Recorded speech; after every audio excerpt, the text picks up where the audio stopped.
อความนอบน้อมแด่พระรัตนตรัยอันมีพระพุทธพระธรรมพระสงฆ์เป็นสรณะที่พึ่งขอกราบแนบไต่ไหวสาถวายความเคารพมายังครูบาอาจารย์พระมหาเถรานุเถระท่านเจ้าคณะพระสังฆาธิการพระภิกษุสามเณรเจ้าจุโตนจุองค์กุวัดวาอารามพร้อมถึงสำนักตีผักทรงตัวเนอะโดยความเคารพเจริญปอนมายังบรรดาปออกแม่ออกศรัทธาตันสาธุชนนักศีลนักบุญทั้งหลายเนาะปอหลวงแม่หลวงปอลุงแม่ป่าปีป่าหน้าเอาอาศรัทธาตินจ้องห้องวัดก็มาพบมาปะกันรายการยามบ่ายสารธรรมยามบ่ายวันนี้ก็มาพบมาปะกับตัวลุงทำกล้ามหนึ่งนะได้รับความอนุเคราะห์หรือว่าได้รับสันทานุญาตจากท่านพระครูอภิวัฒนวิกรมก็โดยกันมาเนี่ยลุกลำปางมาเนี่ยว่ามันเต้นเนี่ยก้าไอ้เนาะมาถึงก่อนเวลาสัก10 นาทีปลายเนี่ยก้าเนาะก็เลยมาเข้ารายการอาจารย์พระครูว่าชดเชยว่านี่เปิ้นได้เปิดหือมันได้ออนไลน์มันได้เปิดระบบหือนะวันนี้เปิ้นว่าหือมาชดเชยให้เกินนี่นะแล้วก็วันพุธนี่จะเป็นรายการของเปิ้นตามปกติวันนี้ก็เป็นรายการของเปิ้นน่ะเนาะ แต่ว่าตุลุงเปิ้นว่าหือตุลุงมาชดเชยว่า ก็เลยมาเข้ารายการน่ะเกือบตันเหมือนกันเน้อศรัทธาญาติโยมทั้งหลายมาพบมาปะกันยามเวลามันฟังมันหีบเนาะเวลามันฟังมาหีบก็เอาธรรมเทศนาเนาะคืนสีขาวของเฮาเนี่ยเพิ่นมีธรรมะวันค่ำคืนหงวันนี้ก็จะเสนอน้อมนำเอาพระธรรมเทศนาเปิ้นว่าเตดเลิงโพเกี่ยวเมแสงโปแป้งเมหักกูสร้างกูสมมันน่ะก็เดี๋ยวก็ลองฟังเพิ่นเด้อก่อนอื่นนะก็ขอขอบคุณสถานีวิทยุเด้อในเครือข่ายที่เปิดรับสัญญาณรายการธรรมะภาคบ่ายตั้งแต่ 15 ถึง 17 นาฬิกาก็ขอบคุณสถานีวิทยุธรรมะของชุมชนคืนธรรมะของชุมชนวัดห้วยตองซัก FM 98.75 เมกะเฮิรตซ์เด้อส่วนใต้นี่ก็ฟังกันชัดเจนนะขอบคุณสถานีวิทยุคณะสงฆ์อำเภอฝาง FM 100.25 เมกะเฮิรตซ์อำเภอฝางนี่ก็รวมถึง3อำเภอนะฟังกันชัดเจนขอบคุณสถานีวิทยุคลื่นพระพุทธศาสนาการศึกษาและวัฒนธรรมวัดฝายหินเนอ FM 104.50 เมกะเฮิรตซ์ขอบคุณสถานีวิทยุมนเสียงธรรมจากวัดบุพารามอำเภอแม่แจ่มเนอะ FM 106.25 เมกะเฮิรตซ์และก็ขอบคุณสถานีวิทยุบ้านทุ่งเรดิโอ FM 89.50 เมกะเฮิรตซ์เนอะก็ลิงก์สัญญาณให้กับศรัทธาญาติโยมทั้งหลายได้ฟังกันในรายการสารธรรมยามบ่ายเนาะก็ดำเนินรายการโดยต้นตัวแห่งอาตมาภาพเก่ากับผมตุลุงนันชัยวัฒนาคเสโนแห่งวัดพระธาตุดอยน้อยตำบลดอยหล่ออำเภอดอยหล่อจังหวัดเชียงใหม่ก็มาตกมาเต้นเปิดนี่กันเนาะมาสดเชยนะเนาะ ก็เอาธรรมมาเทศนาเพื่อว่าศรัทธาบ่ได้งอมบ่ได้เงากันนะก็มีสาระธรรมะก็นิทานพ้องไอ้กันนะมาเราสู่จูกันฟังแต่เจ้าก็เดินทางกันไปก็ตี5เนาะ5 โมงต่ำเจ้าไปก็เปิ้นมาหับไป ไปก็ไปถึงปุ่นก็7 โมงกึ่งก็ไปชั้นเข่าตีบ้านโยมแม่ของอาจารย์พระครูอภิวัฒนวิกรมเนาะแม่นางไปก็จัดได้ถวายภัตตาหารเจ้านะชั้นเข่ากันยังหันสักกรรมก็เดินทางไปปุ่นน่ะวัดม่อนพญาแก้วนะหรือว่าบ้านแม่สุกในบ้านแม่สุกในเปิ้นมีแม่สุกในแม่สุกนอกเนาะ โอ้ศรัทธาเปิ้นก็พอสมควรเนี่ยวัดเปิ้นก็อยู่มอนก็อยู่ด้อยให้หน่อยนึงนะ มีตุนพระตุนเหมือนกันเนอะโอ้ก็มีศรัทธาผู้มีเกียรติก็มากันหลายท่านสจตังท่านนายกเขาเนี่ยปอโลงเขาปออาวุโสเขาเนี่ยประกอบมาโดยเมตตาบารมีธรรมอาจารย์ท่านพระมหานพดลอันนี้เปิ้นปิ้นเจ้าคณะอำเภอเวียงเหนือเนาะวังเหนืออำเภอวังเหนือจังหวัดลำปาง พี่น้องตั้งดอนป่าจันก็มากันหลายเนาะมามุติตาจิตกับเจ้าอาวาสใหม่เพื่อก็แห่เนาะแห่ถึงงานกาต่างวัดกาต่างเจ้าอาวาสเนี่ยเปิ้นก็เบิกใบลายสีสู่ขวัญหมัดมือกายนะครับตุปีหลงเปิ้นก็ชื่อว่าท่านพระอธิการท่านพระอธิการเสาคำฉายาก็ลืมหมดละนามสกุลเปิ้นโปธาวะ หรือว่าเปิ้นห้องกันจื่อเล่นว่าตุปีเป้นะเปิ้นก็ยังอายุสัก30ปลายเนี่ยก็เนาะเปิ้นมาปิ้นตุลงที่หั่นเนาะอันนี้ก็เลี้ยวไปงานนึงไปมุติตาจิตเปิ้นเนาะจากนั้นก็ปิกมาก็มาเข้ารายการวันนี้มาปะกันก็ตรงกับวันพฤหัสบดีที่26เนาะ26วันนี้ก็มาเข้ารายการก็จะได้น้อมนำเอาพระธรรมเทศนาเนื้อศรัทธาญาติโยมทั้งหลายมันต้อมเต้นไหนก็แห่งพองสดพองวันนี้ก็ลองฟังที่ได้บันทึกไว้นะที่ตุลุงได้บันทึกไว้ก็ลองฟังก่อนเนาะตุลุงก็มาหีบมาฟังทำต้อมเต้นไหนสัมเตอก็มีตัวจ่วยพอนะลองฟังหัวนักศรัทธาในธรรมนะในธรรมพวกเกี่ยวเมแสงปูแป้งเมหักพบเหตุไม่ผีนิ่มไข่ดีเนาะลองฟังบนเนื้อสถานก็อลัมพบทไปก่อนเนาะลองฟังพอนะกันแห่งก็สดกันสดก็แห่งนะแล้วแต่ครูบาอาจารย์เนาะก็หลากหลายนะได้ยินแปลว่าเมืองเป่าเมืองฟังแปลว่าอันปวนเจงแสนเจงไฮครูบาอาจารย์ประกอบมาออกรายการอนุรักษ์ภาษาตุลุงในปิ่นย่องคนเดียวกันเนาะอนุรักษ์วรรณกรรม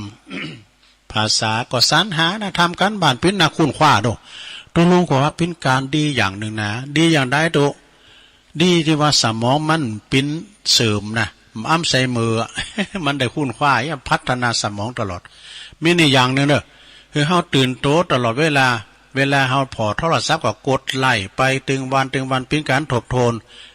สมองตนเองมี13ข้อดังต่อไปนี้1ตื่นมาแล้วก็พัฒนาสมองนี่ตุลุงก็มาคุ้นคว้านี่เอาได้บาอูมาเสนอเนี่ยโซสินค้าห้ามใจอันนั้นใดจะเลิกพอในอินเทอร์เน็ตพองเนี่ยเรามาอ่านแล้วก็เอามาเสนอในศรัทธาได้ฟังให้นั่นนะไปว่ามาสอนเด้อเอามาอู้จ้าเราสู่จู้กันฟังข้อที่2ได้ตักตายกับเปินในแต่ละวันในเวลาว่างเนี่ยก็เวลาว่างก็กดไปก็อยู่ปุ่นปี้หื้อพองฝุ่นโตก็มีเงินหลายพองยืมสักปั้นว่าลิ่นได้เลยอันนี้นาสดาข้อที่3ได้ทบทวนจือเปินในไหลทุกวันตัวลุ่มเดี๋ยวนี้ก็ซ้ำกลุ่มมันก็มีลายเนาะกลุ่มคืนสีขาวนะสุดท้ายก็หูจักเสียงสุดท้ายเปินตักมาตัวลุ่มก็หูจักก็มีเหมือนกันนะเนาะข้อที่4จอยเหอความทรงจำเนาะดีขึ้นว่าคุณนี่สูงมาแล้วหรือยังเนี่ยนี่นะข้อที่5จำจือเปินได้แม่นยำขึ้นนี่ตูลุงนี่แพ้วปุ่นแพ้วเมืองนานบ่นะดูอันนี้ก็เปินสาธรรมิกเปินก็สูงมาอันนี้ก็ท่านพระครูนันทกิจลืมจือไปแล้วแต่ว่าตุปีลงก็ได้เปินอยู่ทุ่งพึ่งตำบลทุ่งช้างอำเภอทุ่งช้างจังหวัดน่านบ่ดูก็ได้ไม่ได้ลืมกันก็ว่าอยู่ในความทรงจำตลอดข้อที่6ได้ฟื้นความทรงจำของตัวเองนี่ข้อที่7ได้หู้ว่าเปินอยู่ที่ไหนพองรวมความคิดแต่ละวันเนี่ยนะสดารวมทั้งความคิดแต่ละวันเนี่ยเขาได้คืดพองข้อที่8ได้ลำลึกนึกถึงความหลังถึงเหตุการณ์ต่างๆที่เกิดขึ้นเนี่ยตั้งดีก็มีตั้งห้ายก็มีก็กืดไปปิ่นอนุสรณ์ปิ่นบทเลน9ข้อที่9ได้ความหู้ต่างๆหลายด่านโดยเปิ้น แสดงความคิดเห็นมาพองเอาทั้งเปิ้นมาอู่พองเอาเข้าไปอู่พองเอกอะนะก็จะหลากหลายหลวงเขาก็ฟังไปเตี้ยๆหลวงข้อที่10ข้อที่9นี้ได้ความรู้ ต่างๆหลายๆด้านข้อที่10นี่ได้หู้ตันเล่เหลมในการหากินของมิจฉาชีพแต่กันเนาะโอ้ผูกนิกถ่ายหูวันนั้นตุลุงเปิ้นหลังฟังกันสุมาเนี่ยละผ่านไปหลายเดือนละขี่รถขึ้นมาเนี่ยรถเครื่องจัดหม้อและรถใหม่เช่งเนี่ยเพิ่นถามหาเจ้าอาวาสเนาะก็เดียวเพิ่นไหว้มาทางตุลุงนะตุลุงพอจะมีชะตังเพราะว่าผมตกงานนะอย่าผมตกงานนะแล้วก็เดือนนี้ผมได้เข้างานใหม่แล้วผมจะอยู่หอเดือน700ตุลุงมีก็ขอเมตตาด้วยว่าโอ้ตุลุงได้ไปรับทานนะนี่มึนๆได้แต่ลุงดอยตื่นได้เนาะมีแต่ว่ามีก็มีหน่อยนะมันป้ออะไรอ่ะอันมีเลยแต่ตัวกำปากอ่ะตุลุงขออนุญาตเนี่ยตุลุงมีเงินนะแต่เอา700ว่ะลูกตุลุงก็ไหว้ปีกมาก็เดียวพอนะรถเครื่องใหม่เช่งอ่ะรถรุ่นใหม่กันไหนดูโอ้ตกงานแล้วแต่มีงานทำแล้วมีกะหออย่างดูมันมีหลายแบบนะจ๊ะนะจะได้หู้หลายด้านมิจฉาชีพข้อที่11ได้หู้หันเหตุการณ์ต่างๆที่เกิดขึ้นทันทีนี่ข้อที่12ได้ฟังเพลงหลายแนวมนต์เจ้าหลวงมนต์เจ้าเอาใจแม่ครูปอครูเขาเนาะแม่พิมพ์ของชาติเนี่ยไผที่เป็นคู่เนี่ยเป็นคู่ตลอดกาลเนาะจ๊ะอาจารย์นั้นปอครูนั้นแม่ครูนั้นนี่นะปดโต้ฟังเพลงเปิ้นมนต์แม่พิมพ์ของชาตินะก่อนเนี่ยเปิ้นฟังกันมนต์ก็ดีอกดีใจข้อที่13ได้ความรู้เรื่องการทำอาหารหลายอย่างอย่างตัวลุงเนี่ยนะก็มาดึงโฮมทำอาหารตัวเป็นกุกบันนอกนะมาพอมันจะเป็นทำอย่างอื่นก็ไม่ได้มันก็มีลาบก้าเนี่ยอะไรนี่มันนึงรักอยู่แล้วนะแต่มันมีติดตลาบจอพักปังกาตำเคอกะเนาะเขากินพื้นเมืองเดี๋ยวเขากินรักแกงพักโง่นพักเชียงดากานะแกงพักละกานี่ตำน้ำพริก5กาอันนี้น้ำพักคิงอันนี้น้ำพริก5เนี่ยไปปิ้นพิงคิง5กินด้วยกันอย่างไรเนี่ยเป็นว่าอันนี้น้ำพริกคิงอันนี้น้ำพริก5อันนั้นเป็นอู่พอมกันไปเนาะอันนี้น้ำพริกคิงอันนี้น้ำพริก5น้ำพริก5นั่นเนาะข้อที่13เนี่ยนะได้ความรู้เรื่องการทำอาหารหลายชนิดในข้อที่14ได้วิธีรักษาโรครักษาสุขภาพร่างกายรักษาร่างกายได้ดีนะลงเนอะไปเสพไปตกไปต่ำแต่วันนั้นตุลุงวัดวาแล้วครับนะจะไปอันฮงโคกับปดทุ่มมันฝุ่นตกแล้วไหมเนาะมันลืมไปกะมาหันมาซุ่มมืดหน่อยนะพลาดกุนรู้หันบะกุนยอกปอดด้วยฮะโอ้เป็นว่ามันมืนมันเป็นขี้ไข่คูนะลงเนอะแต่ไปเอาหัวเข่าเขาตุบสไตล์แต่หัวเข่าแตกนะเขามันเถ่าเลยจ้ะลุงดูมันเปราะแบบประมาณดูเปราะดูกระดูกพุนนะไปเสียเด็ดตาวแต่ข้อที่15ได้ดูเลิงตลกได้เอาเลิงตลกคบขันมาหือกันเป็นอารมณ์ขำขันคลายขีดผ่องเนี่ยนะจ๊ะนะจำเตอตุลุงก็ว่าล่ำไปเนาะเป็นกำขันเป็นหือเปิ้นไข่โหจำเตอก็มันเกินเป่าไปกว่าซูม่าในลงเนอะข้อที่16ได้ใจเวลาวางคลายเหนื่อยจากการทำงานเนาะไปฮักโหมไปในลงเนอะผ่อนคลายให้พองแต่ไปฮักโหมไปปะไหวเอาพองกะนะไหวพักผ่อนแล้วนะเอามอกพอหายพอดีเนอะข้อที่17ได้พักผ่อนอย่างมีความสุขที่ได้ดูไล่นี่ข้อสุดท้าย18ได้รับกรรมอวยพรก่อนรับก่อนนอนรับตานอนตื่นมาก็ได้รับการอวยโจกอวยพรโดยนี่ตัวลุงก็มาปั้นชิ้นปั้นป้อนเนี่ยกันเนาะเหตุผลแค่นี้แหละครับเปิ้นว่าทำให้เฮามีความสุขแต่ละวันนะอันนี้ก็ขอบคุณนะที่เปิ้นส่งมาอันนี้เปิ้นส่งมาอันละจือมันลงข้อมูลเลยอันนี้นะละจือเปิ้นแปะเด้ออันนี้นะต่างประเทศป่ะศรัทธาญาติโยมทั้งหลาย ฟังกันไป วันนี้ตุลุงก่อนน้อมหน้ามาปฐมเทศนามาเหมือนกันเด้อนะเอาเกตทำก็มีจัดหลายนะซะนะอันนี้ทำอย่างนึงอันนี้ทำอย่างกันเดียวกันเดี๋ยวเขาจะเตะทำนะวันนี้ทำตุปีสมเพชรเนอะปัญญาโนนะวันนี้ทำผัวแก้วเมียเทพนี่คู่สร้างคู่สมนะหรือว่าโพนะบอกเลยว่าโพแก้วเมแสงโพแป้งเมหักบ้าใจโพหยักเมมานปินโพสารเมก่อนะเป็นคติธรรมที่จะนำมาเทศนาสถาได้ฟังกันเนอะเอาอันนี้มาวามกำเนืองเกินเปิ้นว่าปัญหาแก่ปัญหาไก่เลืองกินไก่เกลือกินด่างนะไก่เกลือกินด่าง เพียงเพื่อก็มีหรอกพระครูสุรพลปนองใกล้เกลือกินด่างเปิ้นว่าบานไก่ตาบ่มีน้ำใจนะโอ้ก็เฮินหอเฮินสมมุติเนาะก็โซนลำไยอยู่ไก่น้ำปิ้งก็เยี่ยมสูบใส่ติ๊กก็มาขี้คาดนะเปิ้นว่ามีงานแต่ไม่ยอมทำนี่บ้านไก่ตามีน้ำใจนะลงเนอะเอาพอเราเจอคุณเดียวนะเปิ้นคักเปิ้นหมันนะเฮินเปิ้นเหลือมาแดงปึงเหลืองเสียงพองนี่มีหลายลุ่มได้นะเฮินสกปรกโอ้เปิ้นว่าปูหลายอยู่หูตื่นนะว่าเปิ้นได้โตกะหมูกระต่ายไม่3 โมงฮะตีนอนตรงต่อไปจังปั่นดินบ่มีน้ำบ่มีหมอใจ จังปั่นดินปั่นหมอนี่ก่อนในกันปั่นหมอนี่นะหมอน้ำก่อนนั้นตัวยินเปิ้นจะลำไขมีกันด้วยก็เปิ้นจะร้องกับเปิ้นตานหมอตานไห้ด้วยทางวัดนะปูนไปเอาปูนที่ไหนบ้านแสนเมืองเนี่ย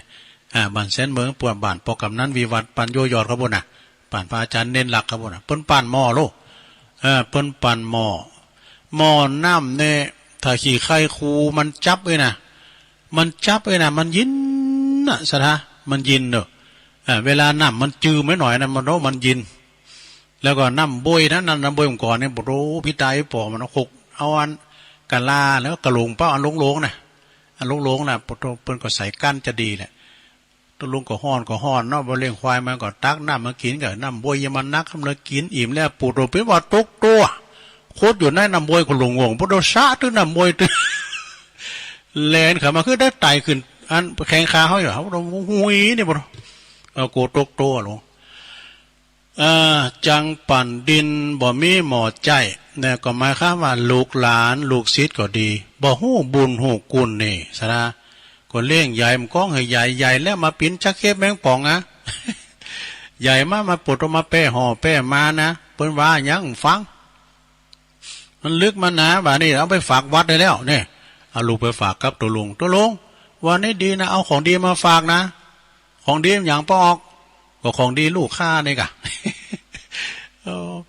มันหายกินดีขี้ค้านหายมีนายมานั้นหมดขอตัวลุงเต็กหัวมันแต่หนึ่ง ตัวลุงทองประมาณนะขอต่อไปตะเด็ดทำอยู่เนาะเลี้ยงไก่จุนเหล่าปากก้อยไปใจเลี้ยงไก่บ่ได้ยินเสียงขันนี่ไก่นะไก่เลื้งกะ ก็หมายความว่าญาติโยมส่งเสริมพระเนนแต่ว่าพระเนนบ่สอนธรรมนี่นะเนาะบาโสดโยโกห้องสักอย่างนี่นะวัดใดถ้าพอรอดแต่ว่าเปิ้นหมั่นโสดโยโกห้องนี่นะมันก็ได้ดีหลายอย่างนะมันบ่ลืมเข้าเฝ้าพระพุทธเจ้านะแล้วก็ทำเหือนวัดนี่ก็จุมเน่อเย็นใจเกิดการเดียวว่า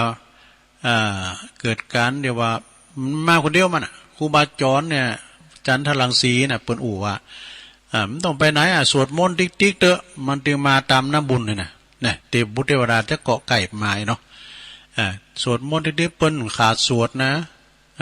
ขาดสวดได้อย่างที่ตุลุงเขาเนี่ยสวดธรรมจักรถึงวันเอาเมืองพองเอาไทยพองเยี่ยกะทำมือบ้านเมืองวัดว่าเฮาจุ่มเย็นเป็นการปลุกเสกตัวเองไปในตัวเล่งไก่บ่ได้ยินเสียงขันใครคืนสวรรค์ไปแก่ผ่าในวัดก็หมายความว่าไปคุ้นคว้าแก่ผ่ากัมปีพระธรรมเปิดศึกษาธรรมนี่อันนี้นะสะปิคติธรรมเล็กๆน้อยๆเอามาเสริมนะสะเอาละตอนนี้ไปตุลุงเจ้าว่าธรรมแล้วเด้อมีเจ้าภาพอยู่ดำบึ้ดก่อนก้อยว่าเนาะเอาอันเจ้าว่าธรรมก่อน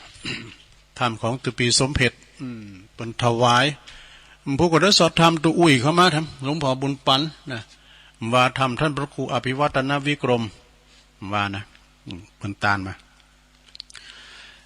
ธรรมนี้มีชื่อว่าผัวแก้วเมียขวัญ นี่ก็ดูนะผัวแก้วเมียเทพและปุโวเลยว่าคู่สร้างคู่สมปินโพแก้วเมแสงโพแป้งเมหักใจโพยักเมมานนะเหมือนพระเวสสันดรก็นั่งมาทีเปิ้นหักกันแต่กินดิ้นกินซ่าอยู่กุ้มเถ่าเต่าตายด้วยกันแต่ปินขอบโคตีมีศีลไม่ทำนะเหมือนกับปอออกสถาเนี่ยเปิ้นว่าไปด่ากันนะไปด่ากันเอาพ่อจานไม่ไหนเอามาราธนาธรรมกันเหรอพ่อจานนั่นอ้ายแพ้โป่งเอาว่าไปพร้อมมาเลยต้นอกแอนภาพต้องเต้นวิมานทองทำอันใดเดทลาทลองตามกองแห่งนักปราชญ์ผู้ข้าน้อยนาฏก็ขออาราธนาธรรมตัมมังปัจจังอาราธนังกะโลมะฟังไปรับไปนะหลวงเนอะฟังไปรับไปเพราะมันเป็นถ้ำกล่อมรับขนาดตัวลุงเตะแต่ที่จะรับในอยู่นะ นะโมตัสสะภะคะวะโตอะระหะโตสัมมาสัมพุทธัสสะโยจัมปุนตามันนัสสะโวติสัทธโวดุลาสะปุริสะทั้งหลายพ่อแม่ยิ่งใจลูกหลานทั่วหน้าพ่อลุงแม่ปานาปาเอาอาปาได้ปากันมาวัดวาที่นี่บ่ลบหลีกลีวันศีลวันธรรมนะจากได้น้อมนำคำสอนของพระเจ้าไปสอนลูกเต่าพุทธาธิดา ดังได้ยินมาโบราณว่าเป็นคติธรรมคำสอนหนอไตรองค์ที่ไว้สัพพัญญูโลกวิตูหูแจงดับตูดับทุกโศกสงสารได้ยกเอาปุกลาติฐานเปรียบไว้จะได้นะว่ายังมามีสองสามเมภรรยากู้หนึ่งใส่บ่ได้บอกไว้ว่าอยู่หนได้ก่อนที่สี่น้องไว้จักได้มาปบมาปักกันไอปัญญากับน้องกัญญาได้ปวารณากับพ่อแม่ไว้ว่าส่วนไอปัญญานั้นเราก็ได้ปรึกษาพ่อแม่ปิตามารดาแม่เจ้าได้บังเกิดกระไดผู้บังเกิดเก่าช่วยพิจารณาหาภริยาที่ดีเฮือใดพ่อแม่จึงได้ไต่ถามไอปัญญาว่าลูกฮักพุทธาจักผาฐานาอันอย่างใดบอกเฮือเอาเงินทองจ่ายซื้อแม่ก็บ่เสียดายตามใจลูกใจบ่มีปัญหาจึงถามไอปัญญาว่าจักเอาภรรยาแบบใดนั้นจ้าไอ้ปัญญาก็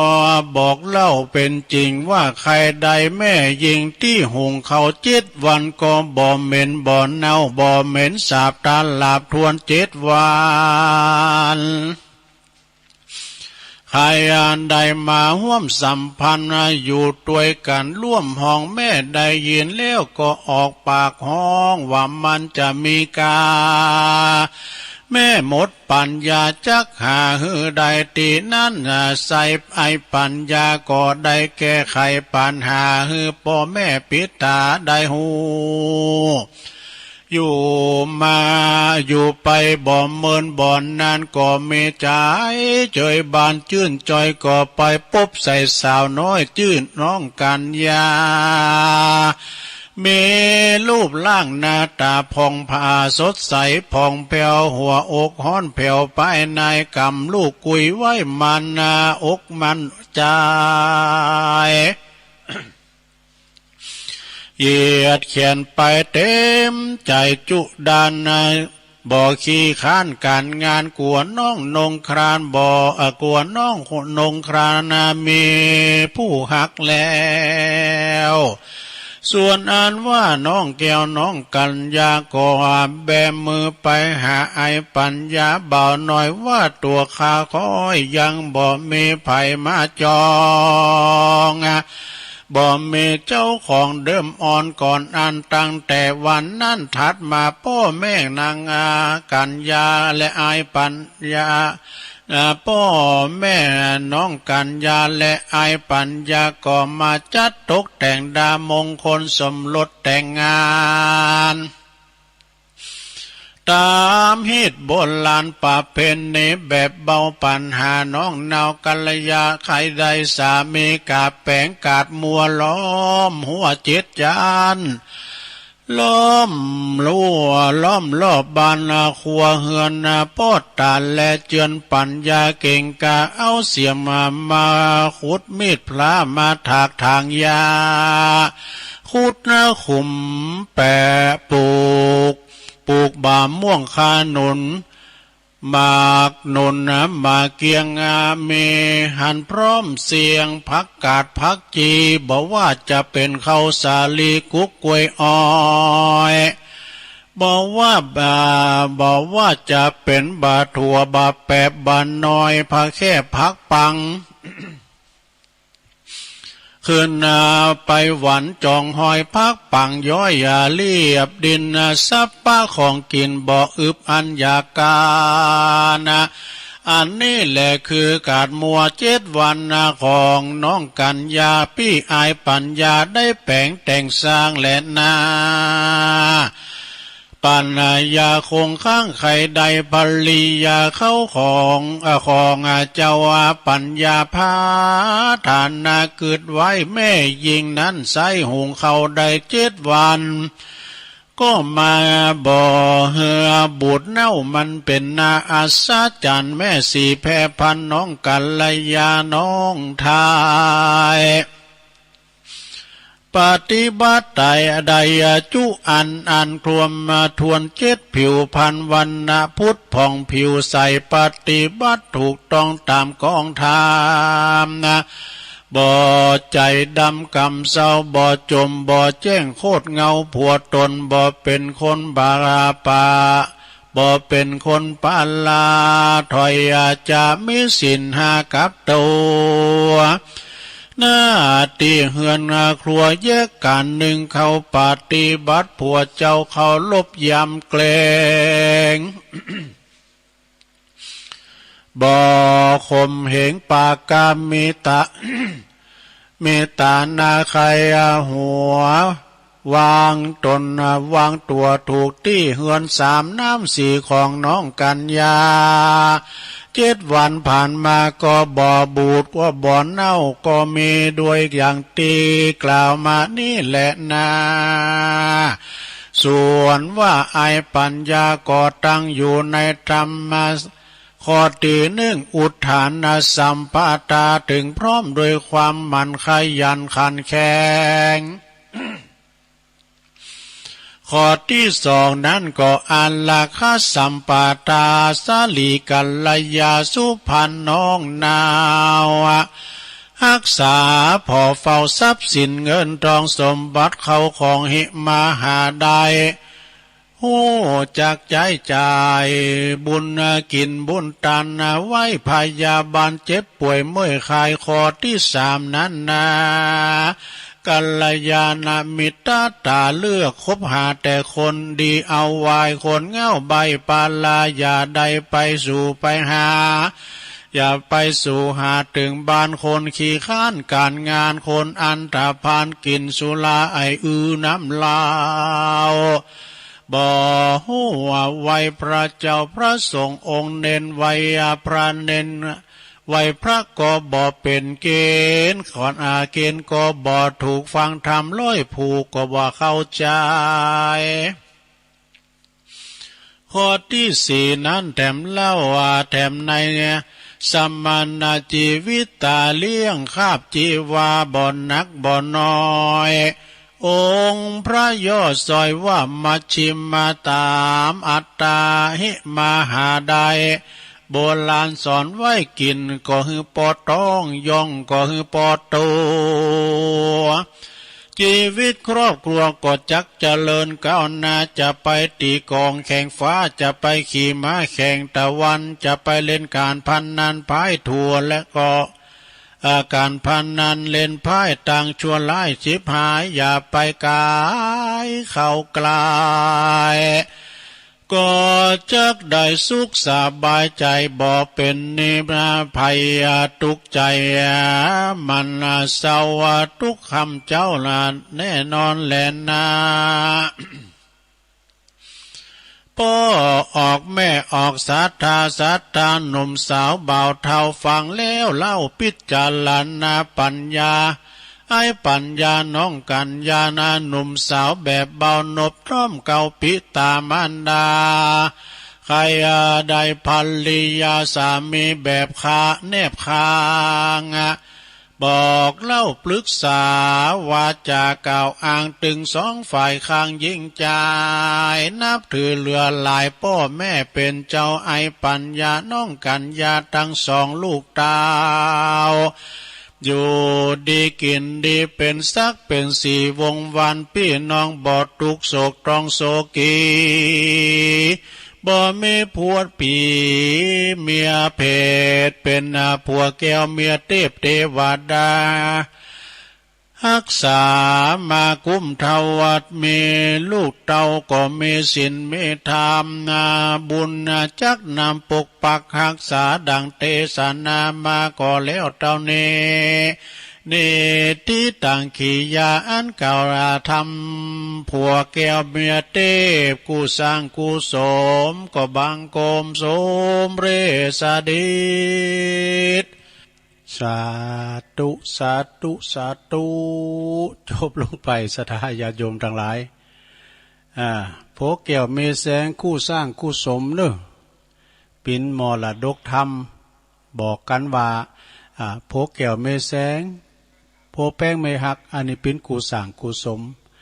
ที่ได้เทศนาธรรมจบลงไปเนาะศรัทธาญาติโยมทั้งหลายมรดกธรรมนี่ก็ไม่หลายได้รับความเมตตามาหลายฝ่ายบ่ว่าจะเป็นตั้งท่านพระครูอภิวัฒนวิกรมเป็นสูงมากกว่าหลายในหลายสิบผูกก็เลิกอมเตศแล้วก็ท่านพระอาจารย์สมเพชรปัญญาโนปุ้นอยู่วัดป่าไผ่บ่อทองเนาะตุอุ้ยหลวงพ่อบุญปันพองแม่กิมหลันพองแล้วก็ที่เบตเตเลสแถมก็มีหลายนะสูงตั้งเฟซตั้งไลน์มาก็ปุ้นตั้งน้องล่องหนึ่งนะก็สูงตั้งเฟซตั้งไลน์คติธรรมจีดีๆนะคติธรรมดีๆเพราะว่าจะเป็นตั้งปนนานนะปนนานเนี่ยปนนานสุนทรบุญญาสิงห์แล้วหลายนะศรัทธาญาติโยมก็เอามามันไข่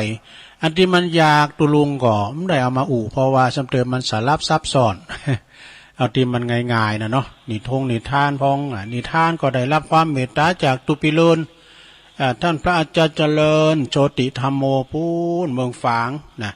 นิทานธรรมกล่อมวชาดกนะซะได้เอามาในธรรมมาออกมาในพระไตรปิฎกแล้วก็ได้รับความเมตตาจากอาจารย์ท่านพระมหาสมชาติชาตปัญโยโตยนะตอนนี้จะได้เรานิทานทั้งเหลืองนี่ก็นสดาต่อท้ายอันนี้เป็นเสียงสด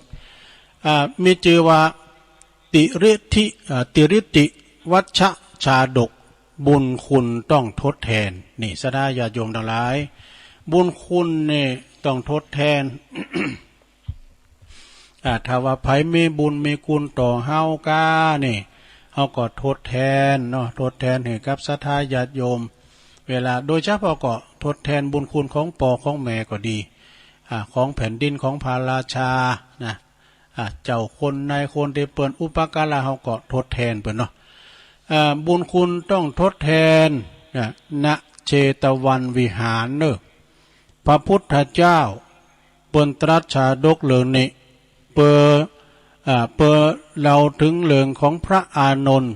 ผู้เป็นผู้ที่มีน้ำจิตน้ำใจกว้างขวางใจเกิดกูลเผอแผ่ตั้งคุณตั้งหลายหู้จักแบ่งปันหู้จักเปิ้นหู้จักแบ่งปันผู้อื่นอยู่เป็นนิดตั้งแต่ในอดีตชาติมาแล้วคือมีใจความว่าอย่างอี้เนอสถาเนาะในอดีตพระตถาคตของเฮานี่เสวยพระชาติเป็นตระกูลลูกเป็นตระกูลพราหมณ์แห่งเมืองกาสิกรัตเนี่ยมีนามว่านี่กะติริติวัชกุมาร เมื่อว่าเจริญเติบโตวัยใหญ่ขึ้นมาใหญ่หนักกับบ้านก็ไปศึกษายังเมืองตักกศิลาจุนแตกฉานทำหือหันโตดของกัมมาคุณต่างหลายเมืองตักกศิลาเนี่ยถ้าจะเป็นมหาลัยใหญ่ก็แล้วเนาะซะได้เนาะตักกศิลาเนี่ยนะทิสาปราโมทเนี่ยนะ เปิ้นสั่งเปิ้นสอนมีลูกศิษย์ลูกหาหลายทิสาปราโมกเมื่อบิดามารดาเนาะเมื่อบิดามารดาเปิ้นสิ้นอายุไปแล้วโอ้เปิ้นก็มาสาระออกบวชเป็นพระฤาษีว่ะบำเพ็ญพรตบำเพ็ญปาละมีอยู่ในป่านะมีอยู่ในป่านะ พระฤาษีเมื่อว่าปั่มเป้งปาละมีทำอยู่ในป่ามีอยู่หันวันหนึ่งเนี่ยพระเจ้าพรหมทัตเนี่ยแตกทัพถ้าไปสู่ภพจัดแตกทัพก็คือแตกกระเจิงกันไปกุนตีกุนตางจุนนางลังจ้างมาเสด็จมาหนีจากหนีมาถึงทางป่าหนีมาทางป่าเนาะโอ้ขั้นมาถึงก็ยุดอยู่ที่หิมสาระน้ำพอดีสาระน้ำนั้นก็เป็นบ่อลึกเนอะบ่อแห่งนั้นก็มีความลึกมากหนักเลยนะโอ้พระเจ้าพรหมทัตก็กระโดดลุ่งหนีทับแตกทับกระโดดลุ่งในสระน้ำแต่ก็บ่สามารถขึ้นมาได้เพราะว่ามันลึกในขณะนั้นจะได้ทัศมิงคาเนในขณะนั้นก็เคราะดีอยู่ข้อดีของพระราชาตีพระฤาษีนะเปิ้นมาจ่วยไหวทันทีได้ทันเองพระฤาษีก็จริงพระราชาเนี่ยพักผ่อนเมื่อจ่วยขึ้นมาแล้วก็พักผ่อนอยู่ดีก่อนเนอะมหาบพิตรพักผ่อนที่อาสาล้มของพระฤาษีที่นี่จุนว่าพระองค์แข็งแรงแล้วก็เดินทางไปนะเมื่อว่าพระราชามีความแข็งแรงนะแล้วก็ลากลับไปบ้านไปเมืองปาลาณสี กลับไปเมืองปาลาณสีแล้วต่อมาพระฤาษีก็ไปบิณฑบาตที่เมืองปาลาณสีเนี่ยไปกุมเข่าไปเมืองปาลาณสีเนาะในขณะนั้นพระราชาก็ทรงทอดพระเนตรหันพระฤาษีก็เข้าใจว่าโอ้พระฤาษีที่เป็นมาจ่วยเฮาเมื่อยามเฮาตกในสระน้ำเพิ่นได้จ่วยเฮาออกมาแล้วก็เอาเฮาไปพักฟื้นอยู่ที่อาสาล้มจนว่ามีบ่ามีแหงมาเฮาก็ปิกมาบ้านมาเมืองพระราชาก็เลยพระราชทานทรัพย์สินอันมากมายว่าเหล่านั้นกับพระฤาษีนะไปพระราชทานเกี่ยวแว้นเส้นสิ่งหลายทรัพย์สมบัติทั้งหลายมีมักเพราะว่าทดแทนพระคุณจุนว่าอามาตย์เสนาอามาตย์ทั้งหลายมีความอิจฉาเนาะโอ้ก็ยึดตานแต้ตานวาลำเลยตานแต้ตานวาขั้นว่าคุณถามเขาถึงสาเหตุพระราชาก็เลยตอบว่าอันนี้เป็นการตอบแทนบุญคุณที่พระฤาษีจ่วยชีวิตข้าไว้เนอะกันมีพระฤาษีองค์นี้นะข้าพระเจ้าเนี่ยก็ไม่ได้มาเป็นพระราชาก็คงจัดสวรรคตนะตีในป่าจ้าในสะตีในสระน้ำบุญแล้วนะเมื่อว่าพระราชาต่อเพื่อปวงชนทั้งหลายเสนาอามาตย์ทั้งหลายได้หู้สาเหตุพระราชาก็เลยเขาทั้งหลายก็บ่มีความอิจฉาในพระฤาษีต่อไปนะเรื่องนี้ก็จบลงไปซะนะในกาลต่อมาพระเจ้าปาลาณสีนั่นก็คือพระอานนท์ในกาลบัดนี้ส่วนพระดาบสพระฤาษีนั่นก็คือองค์พระตถาคตนะข้อนี้บนมีขอคิดว่าความ กตัญญูรู้คุณคือเครื่องหมายของความเป็นคนดีเนี่ยนิมิตตังสาธุรูปันนังกตัญญูกตเวทิตาก็คือหมายความว่าความกตัญญูนั้นเป็นนิมิตหมายของความเป็นคุณดีนะ ตีวันในข้างหนึ่งเนี่ยเพิ่นได้ช่วยเหลือชีวิตไว้ขนาดพระสารีบุตรกันเนาะพระสารีบุตรเนี่ยมีคนเถ่านั้นจือวราทะพรามเปิ้นก็ลูกจ้างล้านนายเปิ้นละหมดพรามนี่ก็มีความว่ามีภัยเล่งภัยดูก็ใครมาโบสถ์ได้เนอะมาถามมาไปสำนักที่พระพุทธเจ้าว่าจะขอโบสถ์ขอสู่ลมผ่ากาสาวะบั่นปลายชีวิตเนี่ยขอโบสถ์อยู่เป็นเจ้าให้เถอะนะลูกหลานก็มาผอมมากอยเรียกพระพุทธเจ้าก็ว่ามันมีภัยเส้นรับรองเพราะต้องมีการเส้นรับรองด้วยพระพุทธเจ้าว่าภัยหู้กุลของลาทะพามคุณเถ่านี่พองเนี่ยภาษาลีบุตรก่อนเลยหู้กุลเลยทันทีว่าลาทะพามนี่เกยใส่เข่าบาทพระสารีบุตรเพียง1 ทัพพี1 ปากว่ะหลงเมื่อหู้บุญหู้กุลอย่างอันแล้วก็เลยเส้นแก๊กเดียวเลยได้โบสถ์เมื่อลาทะพรามโบสถ์แล้วก็ปิ้นตุเจ้าแก่ที่ว่าง่ายสอนง่ายนะบาปิ้นที่ลำบากใจของตูหนุ่มตูน้อยมาครับว่ามีความเคารพนบนอบปิ้นตุเจ้านี่นะสดาญาโยมทั้งหลายเปิ้นนับว่าสาเนอะ บางตุนบางองค์ในเปิ้นโบสถ์มาแต่น้อยแต่ปิ้นสามเณรแล้วก็มาเป็กปิ้นตุเจ้าแต่3-4 วาษาเนาะแล้วก็คนเฒ่ามาโบสถ์เนาะอายุบน60ปลายแล้วอย่าเนาะมาโบสถ์กำลุนก็ถือว่าเป็นอันพระรุ่นน้องนะ บางพองเนี่ยทิฏฐิสูงลูกการว่าโบสถ์แล้วก่อนนึกว่าข้าเท่าหรือป้อสูงกันเลยนะ ทิฏฐิมานะเนาะเปิ้นนับว่า3จะนับอายุเนอะเวลาว่าเปิ้นได้10 วาษา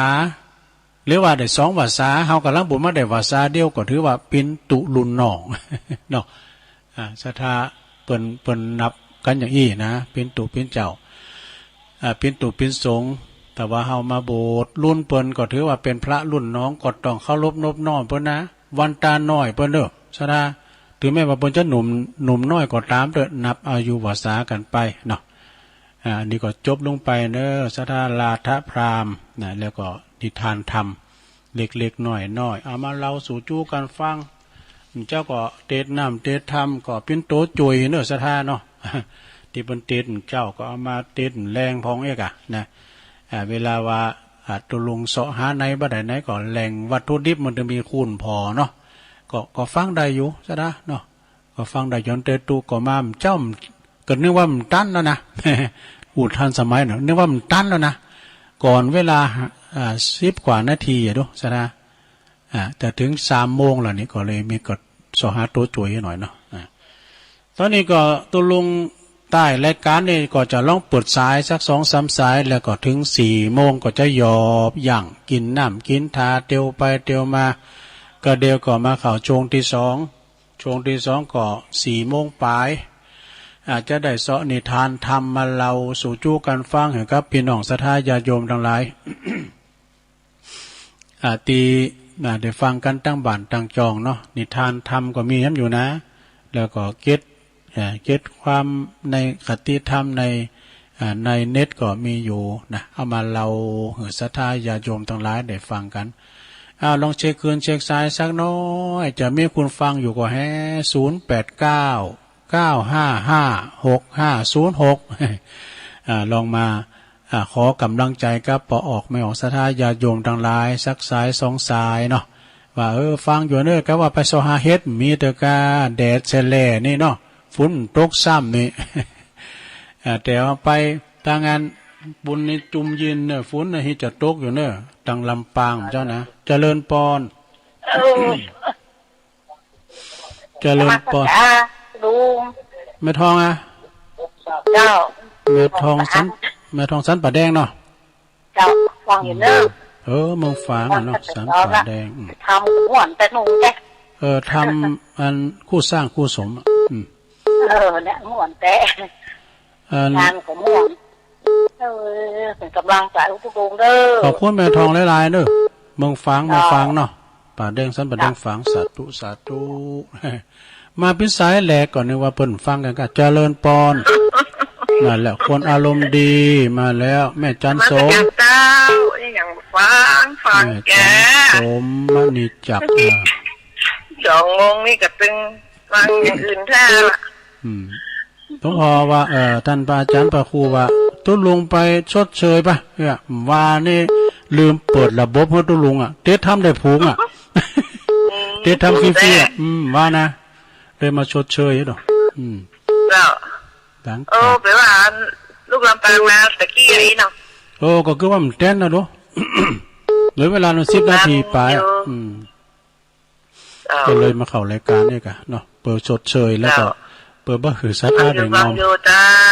ขอบคุณแม่จันสมเด้อนมัสการเจ้าอันนี้แม่อายเด้อแม่จันสมในจิตอาสานะไปพระแม่สีจมสีนูนเจ้าตุลุงฟังเด้อฟังตึงวันได้ฟังมันม่วนตุลุงแม่อยู่ไหนอยู่ป่าบงแม่ฟังแม่เจ้าแม่พันเนาะแม่พันป่าบงเวงฟังตุลุงเนี่ยฟังคุณตนกูองนะเจ้ามันม่วนดีฟังกันไปเนาะเจ้าฟังกูตุนกูองสบายใจนะตุลุงเนาะให้งอมให้งานไปอันน่ะแม่เอ้ยเจ้าเป็นใจเด้อแม่พันเด้อไว้สาเจ้าสุดเจ้าเวงฟางมาละนะป่าบงเวงเจริญปอนสาพักตุลุงปินนานจันปินนานซิกใหม่มาละปินนานมาแล้วมาถึงก็เอาเลยประเทศยังแต่ตุลุงหน้ากากก็ต้นในว่ามันเต้นเลยกะแล้วก็เลยมาเข้ารายการเอาโต๊ะจวยพอกันแล้วก็จะเข้าอีกครับบึ้ดเนี่ยมันได้เข้าแหละมันพอบึ้ดเนี่ยมันเป็นวันพัดเนี่ยก่อนหลวงพ่อจากคณะอำเภอพุ่งกาเวียงป่าเป่าหลวงพ่อพระครูในวิสีละ2 วันเนาะ2 ทุ่มนะครับผม2 ทุ่มเป็นต้นไปลายมันหายเขาเก่งมันมอเตือนเข้ามาแล้วนะครับลายกลุ่มมันนะมันหายเจิญเข้ามากันด้วยครับผมเตือนแล้วครับดีแล้วครับสาธุครับผมมาสาครับคุณอันนี้ก็ปีนานนะปีนานซิกใหม่น้องเขียด1เนี่ยกลุ่มเทพารักษ์ตุลุงเนี่ยเปิ้นเจิญออกไว้เจิญออกจากกลุ่มมาเอาเข้าไม้ก็ได้ดูเอาสายต่อไปเจริญปอนมัสการเจ้าฟังอยู่เนอแม่อยู่ไหนแม่นิ้วกันเลยพี่น้องแม่อายทำแล้วแม่นิ้วแม่แรงแม่อายฟังตั้งแต่เช้าก็นึกว่าไม่ได้ฟังอะไรนะกับตุลุงก็ฟ้ามาในปรู้ป้าก็ยำรถมาเดิน10 หาเช้าลุงขับรถเก่งไงเนาะลุงป้าตุลุงนั่งอยู่ตั้งลุงตั้งหลังลุงแอร์ยินดีป่ะดูทางพอบานพอเมืองปุดปืดหูปืดตาการเปิดถึงแผ่ถึงป่าก่อหันป่าไม้ลำเนาไผ่นะปืดหูปืดตาเฮ็ดบ้องยังพอเฮ็ดบ้องเฮ็ดมีแต่เดิมหันมันขายตั้งหมูอันไก่ตั้งเนาะการพาตั้งแม่แจ่มนี่มีเนาะการตั้งปูนนี่หันสาธุแม่นิ้วแม่แรงแม่อายไปตั้งแม่ฟองห้องสิทธิ์เนอฟังอยู่แม่ขันแก้วเขาตั้งปูนไหว้สาเจ้าเจริญปอนแม่อยู่ไหนฮัลโหลเงียบไปไหว้สาเจ้าได้ยินแล้วนี่แม่อยู่ไหนแม่ยังนึกว่าไปลำปางบ่มาแต่เจ้ามาแล้วผมตัวหิมเต้นป้ายันรถ10 หาเช้าเจ้าแม่อยู่ไหนรายงานอยู่บ้านขายเจ้าแม่มาริวันเนาะเจ้าแม่มาริวันพี่เคาะนึกว่ามาบัดตามเนี่ยเจ้าหน้ากากก่อนพยายามมันดันเพราะว่าอาจารย์ว่าพระครูมันบอกว่าชดเชยนะตุลุงพวกผมจะเข้าพี่เคาะงานบ้านคาน่ายินดูแต่ได้ย่างบ่เพราะว่าก่อนหน้าการต้องเข้ารายการเนาะประเด็นนี้มืดฝนแล้วเจ้าตอนนี้แดดเด้อเจ้าปูนก่อมือด่าเตียนมอนพญาแก้วพุ่นนะเพราะตมนมันก็ได้มึงเจ้างานไปก่อมนเด้ออันคุณกับบอกปอตีกะ อันฝากความคิดถึงประดำนาเมืองด้วยเนอะฟังกันนาเมืองอ้าวยินดีแม่มาริวันเนอะโอ้อันนี้ก็บ้านค่ายนอกค่ายในมันมีหลายเนอะสถานเนอะบ้านตั้งปุ่นนะเจริญปอนไปสาเจ้าครูบาโบไปว่าครูบาเนอะมาถึงมะปางว่าใดเจ้าแม่ยังอ๋อแม่หมอสุมาลีฟองแก้วมาโบเมียงเจ้าแม่หมอมาแล้วแม่หมอสุมาลีฟองแก้วเจ้าฟองแก้วมาแล้วเจ้าแม่หมอฟังจากมัคคบาทอุดมด้วยเจ้าชัดเจนเนาะเจ้าขอครูบามีสุขภาพแข็งแรงด้วยเจ้าอุ้ยวันนี้เดี๋ยวเป็นครูบาแล้วอุ้ยโมนขอบคุณนะแม่ด้วยที่ว่าอันให้สุขภาพขอให้แม่สุขภาพสาธุโธ่มันได้จะลองสักกำเป็นครูบาเนี่ยด้วยกับเป็นพระครูเป็นปุจจานบางเป็นนายกมันเป็นมดอ่ะตุลุงอ่ะวันเสาร์วันเรามันเป็นมดอ่ะตั้งแต่ปุจจอยปุลามปุจจานนายกพองกันพอกำนันมันเป็นภาษาป่าเด้อ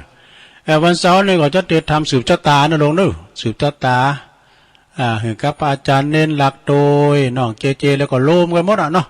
ทำศาลากะลินะวันนั้นหลวงพ่อใหญ่ก็เตะแล้วกรรมตุลุงก็จะมาเตะสื่อโพราจาตาตึงมดตึงเสียงโดยมีสัมมาเนนเอาหลักปิ่นเก้าไปจะโลมด้วยช่วยกันตาอันโลมสืบชะตาด้วยกันก็วันเสาร์เนาะวันเสาร์มีกิจกรรมแล้วก็จะสืบชะตาปัดคอรอนาโมดะนะอยู่ดีมีสุขแต่เจ้าก็ได้รับซองอยู่พวกเจ้าก็ประกาศ3 ซองได้มันจะหนักแม่ของท่านพระครูโดยแม่นางเนาะฟังเสียงหวานตุลุงเนี่ยแล้วก็ตังพี่น้องตังปุ่นเขามาขอละเซียนนะตุลุงขอเบอร์โทรนะเนาะเนี่ยปนานเขาเนี่ยพี่ว่าตะปุ่นมันก็ได้ยินนะเนาะตังอย่างก็อำเภอเวียงวังเหนือนะ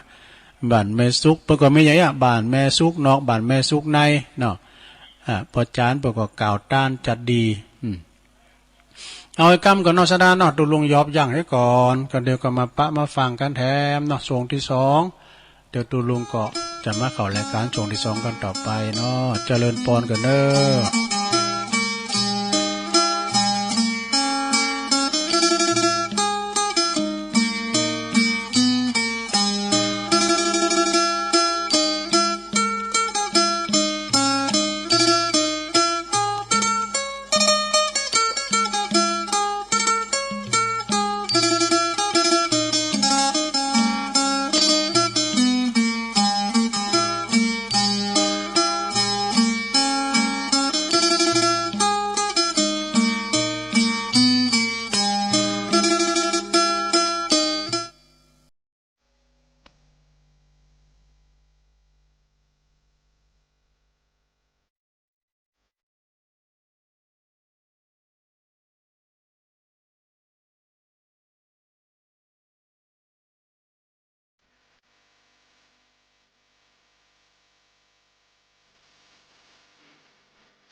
ใจ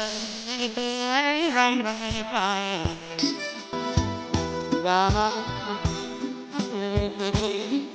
จังป่า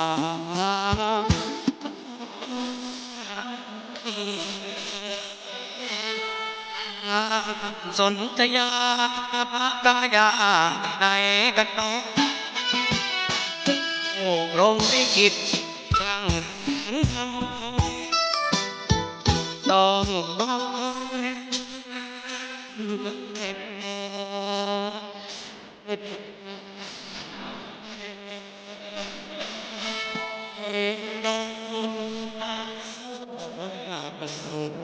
ใจสดากระเดือ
ยังไม่รู้มึงชักอักนะ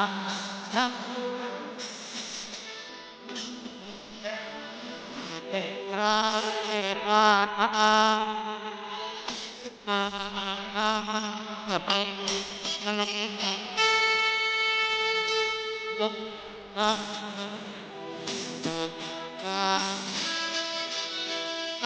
โอ้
ศรัทธาญาติโยมทั้งหลายมาปักการทำโชงหนึ่งสุดท้ายในรายการสารธรรมยามบ่ายตามปกติกันก็จะเป็นรายการของอาจารย์ท่านพระครูอภิวัฒนวิกรมแล้ววันนี้เปิ้นก็บอกว่าตุลุงเตะทำฟรีไปก็คือชดเชยวะ ก็เลยมาเข้ารายการเต้นเปิ้นเนอะศรัทธาญาติโยมทั้งหลายช่วงที่2นี่ก็จะสอหาเก็ดความอย่างสักเล็กสักน้อยเรานิทานเนาะแต่ว่าวันนี้ก็การปวดสายนี่ก็จะห่างพองเด้อสายวันกลางวีกลางวันนี่ก็ป้อนลายสักต่อใดก็ทำบึกก็จะปวดสายแต่ว่าไผโทรเมื่อเจ้าติดก็โทรเมื่อแรงเนี่ยเนอะสตาแต่คุณที่โทรเมื่อเจ้าผมไปยการบ่ดะตุ ไปยการทำงานบ่ได้นะก่อนเป็นยังถ้าเปิ้นโทรมาตุลุงก็จะหับสายไปถ้าว่าเปิ้นโทรมาตุลุงก็จะอู่ไปประคับประคองเนาะจนจบ2 ชั่วโมงนี่แล้วก็พวกเจ้าตุลุงก็มาอยู่เนอะวันพุธนี่ก็เป็นวันศุกร์วันศุกร์นี่ก็มีเจ้าภาพสอธรรมเทศน์เนี่ยกะสดาญาติโยมทั้งหลายเนาะเป็นวันศุกร์นี่ก็สอธรรมเทศน์พองแล้วก็เรานี่ทานอันนี้ก็เป็นม่อนมันเนาะสดาคุณเฮาเนี่ยจะมาวันคำนี่มันโดยที่ว่าไม่ยังเป็นตุนเหตุนี่ก็นักแก่เนี่ยสดาเนาะเหมือนปู่แทนนี่ปู่แทนเป็นปลาไซเอาอันน้อยเอานี่น้อยก็กันไปประคับประคองเวลาไปศรัทธาญาติโยมทั้งหลายขอบคุณทางสถานีวิทยุเนอที่เปิ่นลิงสัญญาณเกาะเกี่ยวสัญญาณไปนะถึงเมืองฝางแต่เจ้าก็เมืองฝางเปิ่นก็โทรกันมาอยู่เนาะทางปอนนานเขาแต่เจ้าก็มีแม่ทองสันป่าแดงฝางก็โทรมาในรายการแล้วก็แม่จันสมมานี่จักอันนี้หลังกาดแม่สาวนะอันนี้แม่อายบ่เด้ออยู่อำเภอแม่อายแม่พันนี่บ้านป่าบงเวงฝางบ่นะเมืองฝางนี่เจริญเด้อศรัทธาญาติโยมแม่อายเมืองฝางใช้ประการเนี่ยแต่ก็ปีนั้นจันปีนั้นซิกใหม่น้องเขียด1นะว2ว8นี่เปิ้นก็ขอหือตัวลุงเตดน้ำเตดตามสวาถ้ำอย่างป้าเตยก็มีอยู่นะหันอยู่นะตายบ้านเนาบัดตายนะสะทาก็เป็นปริศนาธรรมนะสะทาตายบ้านเนาบัดตายนะก็คือเหมือนกับจือเสียงเขาเนี่ยตายบ้านเนาก็คือมีคุณงามความดีไปตลอดเหมือนกับยกตัวอย่างครูบาเจ้าศรีวิจัยนะอันนี้ถึงแม้ว่าเปิ้นจะมรณภาพไปถึง144 ปีนะถ้าเปิ้นมรณภาพไปนะ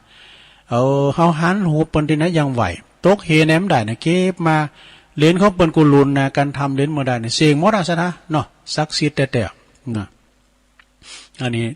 ถึงมาตายไปแล้วก็ถึงหนาวจือเสียงก็ยังกระชอนไปโทโลกเด้อนักศิลป์นักเพิ่นว่าครูบาศิลป์ธรรมนักบุญแห่งล้านนาไทยนักบุญผู้ยิ่งใหญ่ของโลกมีแถวต่างประเทศเพราะว่าเปิ้นศรัทธาในต้นตัวครูบาเจ้าเอาภาพเอาหูไปติดอยู่ที่เมืองนอกปุ่นก็มีนะเนาะอันนี้เรียกว่าตายบ้านเนาถ้าเน่าบัดตายแล้วคือคุณเฮานี่จือเสียง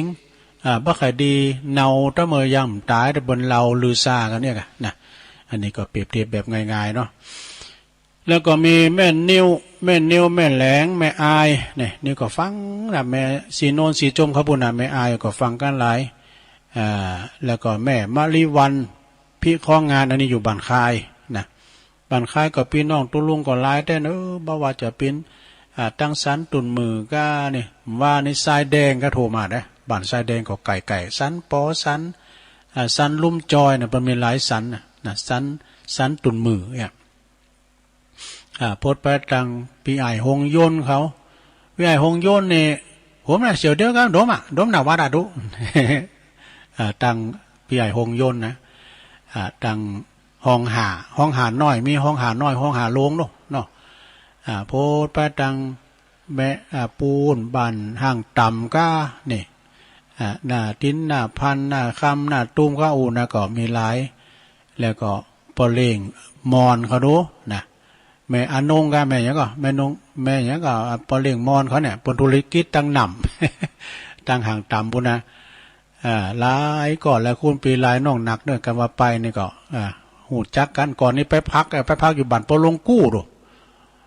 ปอลงกู้นี่ก็หน้าคำก็มาหันหมดพี่น้องต่างเฮาไปอยู่ปูนะหูขาวตุมาย่า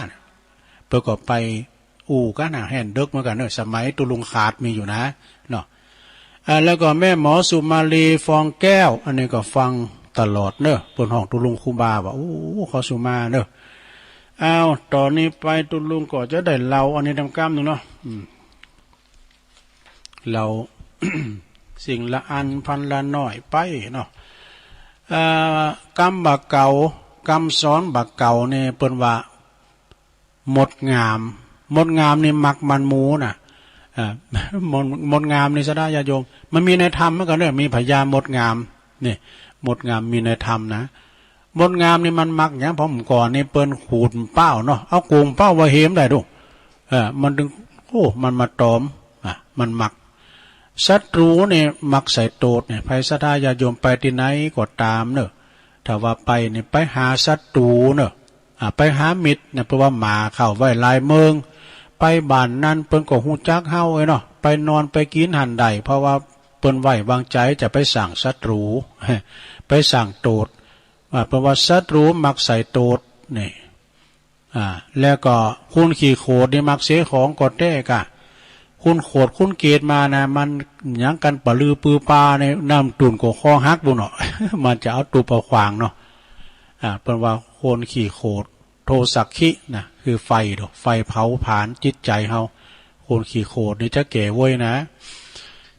คุณจ้องหองมักบ่มีปืนนี่คุณนี่มันอู่ดอนเนาะจ้องหองเนี่ยแปลว่าทะนงตัวก็มักบ่มีปืนป่อมีปืนฟุ้งยิงทะนงในตัวเองนะเพื่อว่าเขาอยู่บ้านได้ก็เอาไฟบ้านนั้นตกหมูแห้งก็เป็นแห้งเนาะคุณบ่เนี่ยแปลว่าคุณทำพิษมีความพิษมักหน้าโศกหน้าเศร้า คุณขี่เหล้ามักจีนปลาอาหารนี่แต่กันเนาะ ข่าแม่น้ำลายหน่อยด้วยใส่ข่าแม่น้ำลายหน่อยด้วยนะคุณขี่เหล้านี่มันมักจีนมักปลาอาหารคุณแม่มาเนี่ยมักสุ่มจังมักสุ่มก็แต่กระถูกประมาณเนาะคุณขีดจี้ขีดจุ่มนะคุณขีดจี้ขีดคุณขีดจี้ขีดจุ่มนี่ก็เป็นว่าบ่มีบริวารเปิ่นป่องคุณขีดจี้คุณขีดจี้บ่มีบริวารเปิ่นป่องเด้อศรัทธาเนาะกินนั่งเปิ่นไหวหางโตนี่นะอันนั้นเขาไม่เคยตัวละนะแล้วก็คุณมักนุงมักหยองนี่บ่มีเงินก็มันมีตะฮือก็เอาไปซื้อแฟชั่นมันหมดนะ อันนี้ก็จบไปซะดาเอานี่มาว่าดำกำเนี่ยเกินนิทานนิทานนี่มันว่าก็ว่ากำใจไง เมื่อแต่ว่านี่ว่าก่อนต้องว่าดำกำเหรอนะเตยแม่มได้ยืนกะ นิทานการฟังเทศน์ฟังธรรมเนื้อศรัทธาเมื่อวานนี่ว่าแล้วว่ามันได้ว่าแต่วันก่อนนั้นว่าละกำนะเอาวามกำเหรอเพิ่มเติมปัญญานะลงเนาะเลิงแม่ยิงนี่เปิ้นไปลูกอ่อนไปฟังเทศน์ฟังธรรมเทศนาติวัติวานะเอกาอิทธิยังมีแม่ยิงลูกอ่อนคู่หนึ่งเนอะแม่ลูกน้อยเพราะว่าแม่ลูกน้อยมีใจใส่ศรัทธานะเริ่มใส่ศรัทธาที่มักจะได้ไปฟังพระธรรมเทศนาของพระพุทธเจ้านะหูข่าวว่าพระพุทธเจ้าเพื่อเสด็จมาเพื่อจะมาแสดงธรรมนางนี่ก็ใครไปฟังธรรมพระพุทธเจ้าแต่ใจฮือก็เลยบอกขอสามีกาเนาะสวยวันนี้ค่ะคืนบึดนี่ค่ะจะไปฟังเทศน์ฟังธรรมเนอะสู่อนุญาตนะพวกฝ่ายสามีกานี่ก็อนุญาตเนอะอนุญาตเหือนฝ่ายภริยาไปฟังเทศน์ฟังธรรมแม่ยิงคนนั้นก็ปาลูกอ่อนบ่ได้ว่าลูกน้อยห้อยข่างไปโดยฟังเทศน์ฟังธรรมไปฟังพระสัทธรรมเทศนา ไปนั่งฟังอยู่ที่สุดท้ายแห่งบริษัทนะคือหมายความเป็นนางใต้ปนมดหมู่ตั้งปอขาวแม่ขาวเป็นก่อนนางตั้งหน้าบุญนางหิมพระพุทธเจ้าบุญแต่นางก่อนนางห่างไกลมาหน่อยหนึ่งเพราะว่าไปฟังตั้งใต้ก่อนนี้เปิ้นดำมีเครื่องเสียงเนาะ พระพุทธเจ้าแพ้แค่ว่ากระซิบนี่เนี่ยไปหลายโยชน์นะพระพุทธเจ้าก็ตัดเตศนาธรรมไปหญิงนั้นก็วางลูกน้อยห้อยข้างวางลูกไว้ที่หิมนะพอดีวางลูกไว้ที่หิมหันแล้วก็ฟังเทศฟังธรรมไปพร้อมกับว่าลูกน้อยของเปิ้นน่ะรับไปว่ะฟังธรรมไปรับไปแต่ลูกละอ่อนนี่โหเลิงหญิงคุณน่ะก็ตั้งใจฟังพระธรรมเทศนาไปหญิงคุณน่ะก็ตั้งใจฟังแล้วก็ปรากฏว่าฟังธรรมเทศนาไปโดยกายวาจาจิตด้วยความตั้งอกตั้งใจในขณะนั้นก็ยังมีอสรพิษมีงูตัวหนึ่งว่าเลื่อยไล่ลุยไล่เข้ามาหาลูกเปิ้นปรากฏว่าไปคบท่าลูกนั้นเนี่ยได้สลบไปว่ะ ลูกของเปิ้นสลบไปน่ะจะได้ยำเจ็ดตายเด้อนะลูกของเปิ้นสลบไปทีนี้นางก็จะตั้งใจฟังทำไปว่ะนะโดยที่ว่าเมื่อวังงูครบแล้วมันก็หันลูกมันว่างูครบขั้นนางว่าจะร้องไห้โวยวายก็กลัวจะเสียแต่เป็นการอันตรายแก่การฟังเทศน์ฟังธรรมเนี่ยการฟังธรรมเนี่ยเป็นสงบจิตสงบใจดูศรัทธาญาติโยมได้ฟังไปแม้แต่พระพุทธเจ้าในปนจะเสด็จเข้าไปในวิหารเนี่ยเนินหน่อยเทศธรรมเนี่ยนะเปิ้นยืนนะทรงพระจุกทรงพระยืนกันเนาะ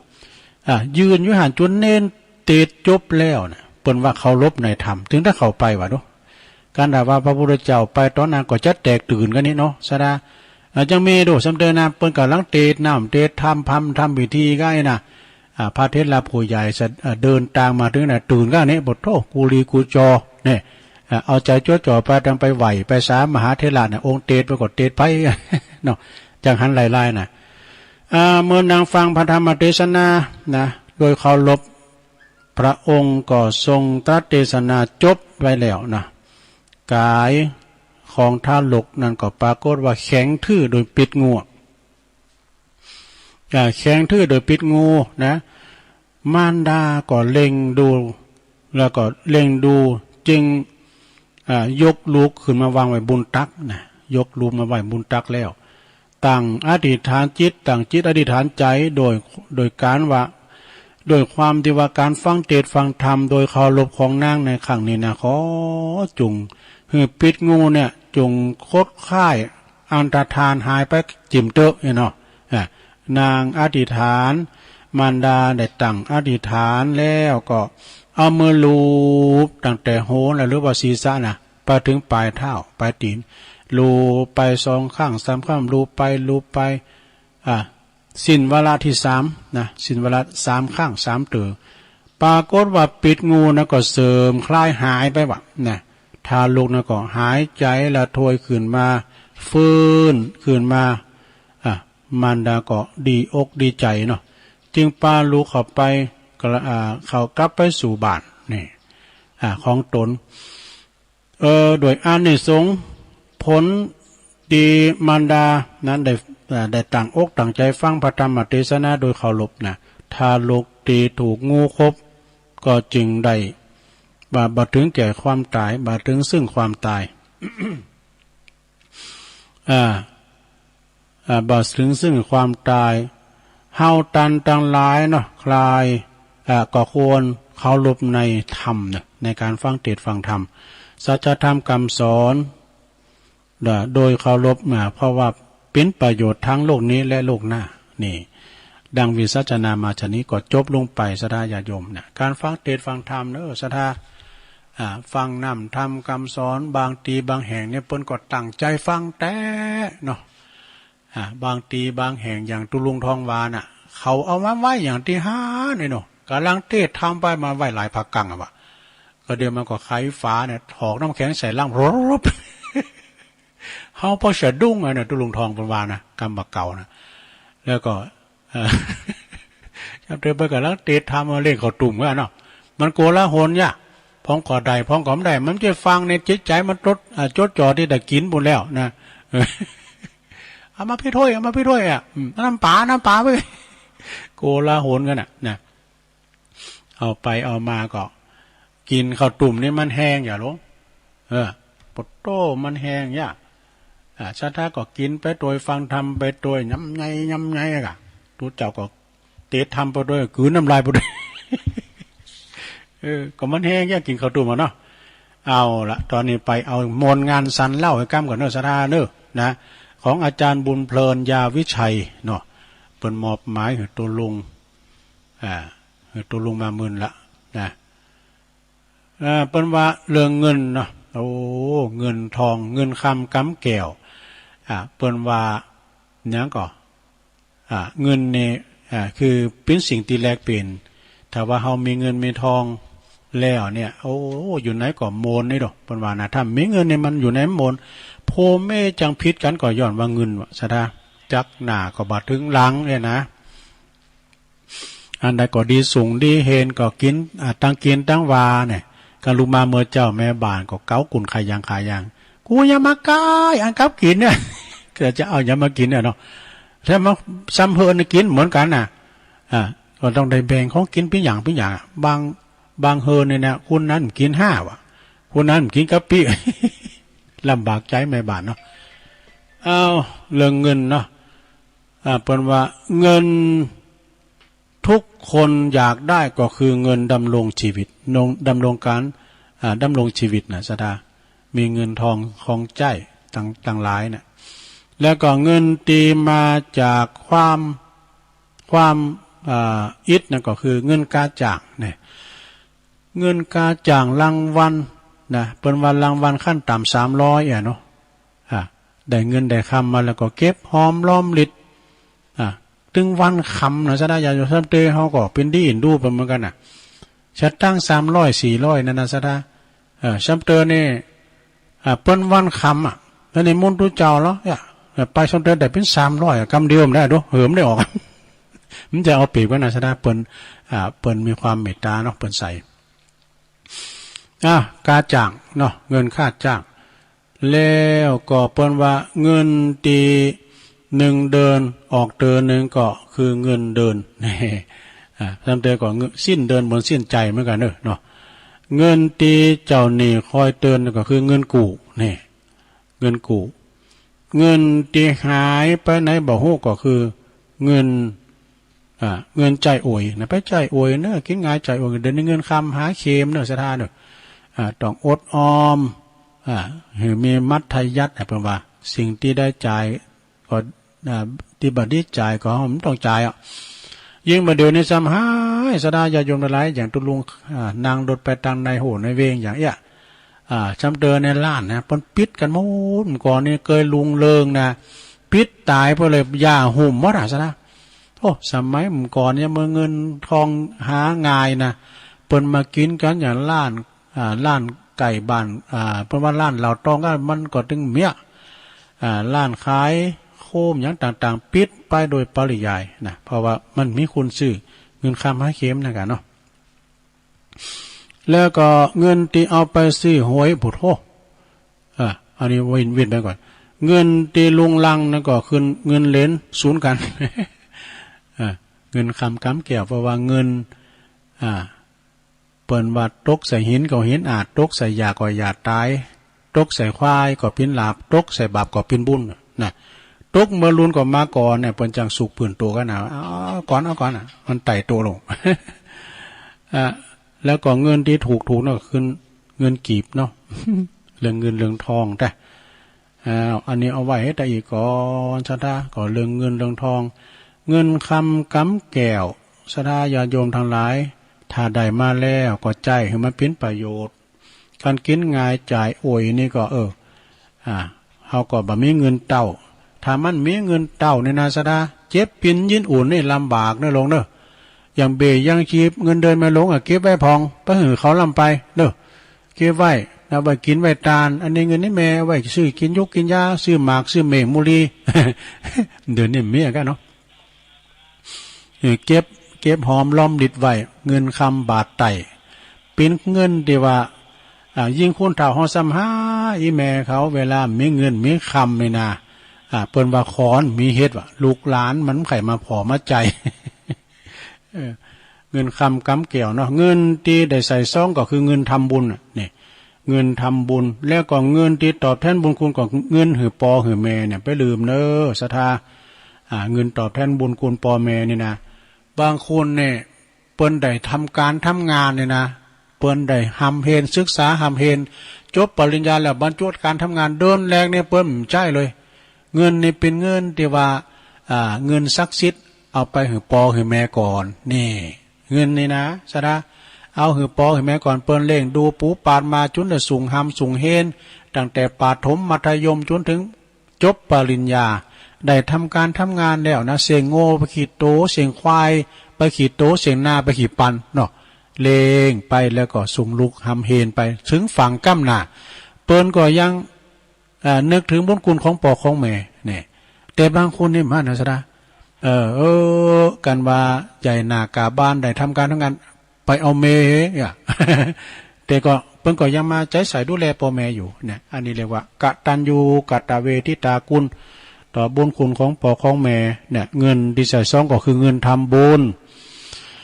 เงินที่ตอบแทนบุญคุณก็คือเงินหือปอหือแม่ได้กินได้กินได้ทานได้ทำบุญกันแล้วก็เงินคำกำแก้วหือลูกหือหลานก็เงินซื้อขนมของลูกหือหลานอันนี้ก็ป้อมมนเจ้าตะใดก็เอามาขันเวลาขันรายการเนาะ ยังมี แถมอย่างหนึ่งนะศรัทธาญาติโยมทั้งหลายมันมีในเน็ตก็ดีแล้วก็มีศรัทธาญาติโยมบางคนก็มาบอกว่าตุลุงได้ลบจือออกจากไล่น้ำใจเนี่ยศรัทธาญาติโยมบัดเจ้านี่ก็คือตัวเจ้าน้อยเป็นกดไปกดมาเนี่ยมันลบไปหมดเด้อทั้งตุลุงนะมีไผซักคุณทั้งพระครูก็มีทั้งหลวงพ่อก็มีนะก็เรา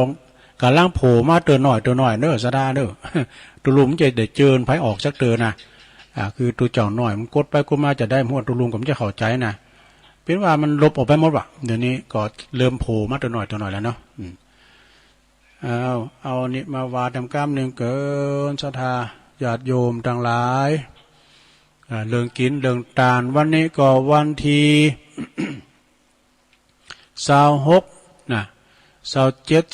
28ก็เขาสร้างงานบุญสายไต่นี่ก็จะบ่ได้ลืมเด้อ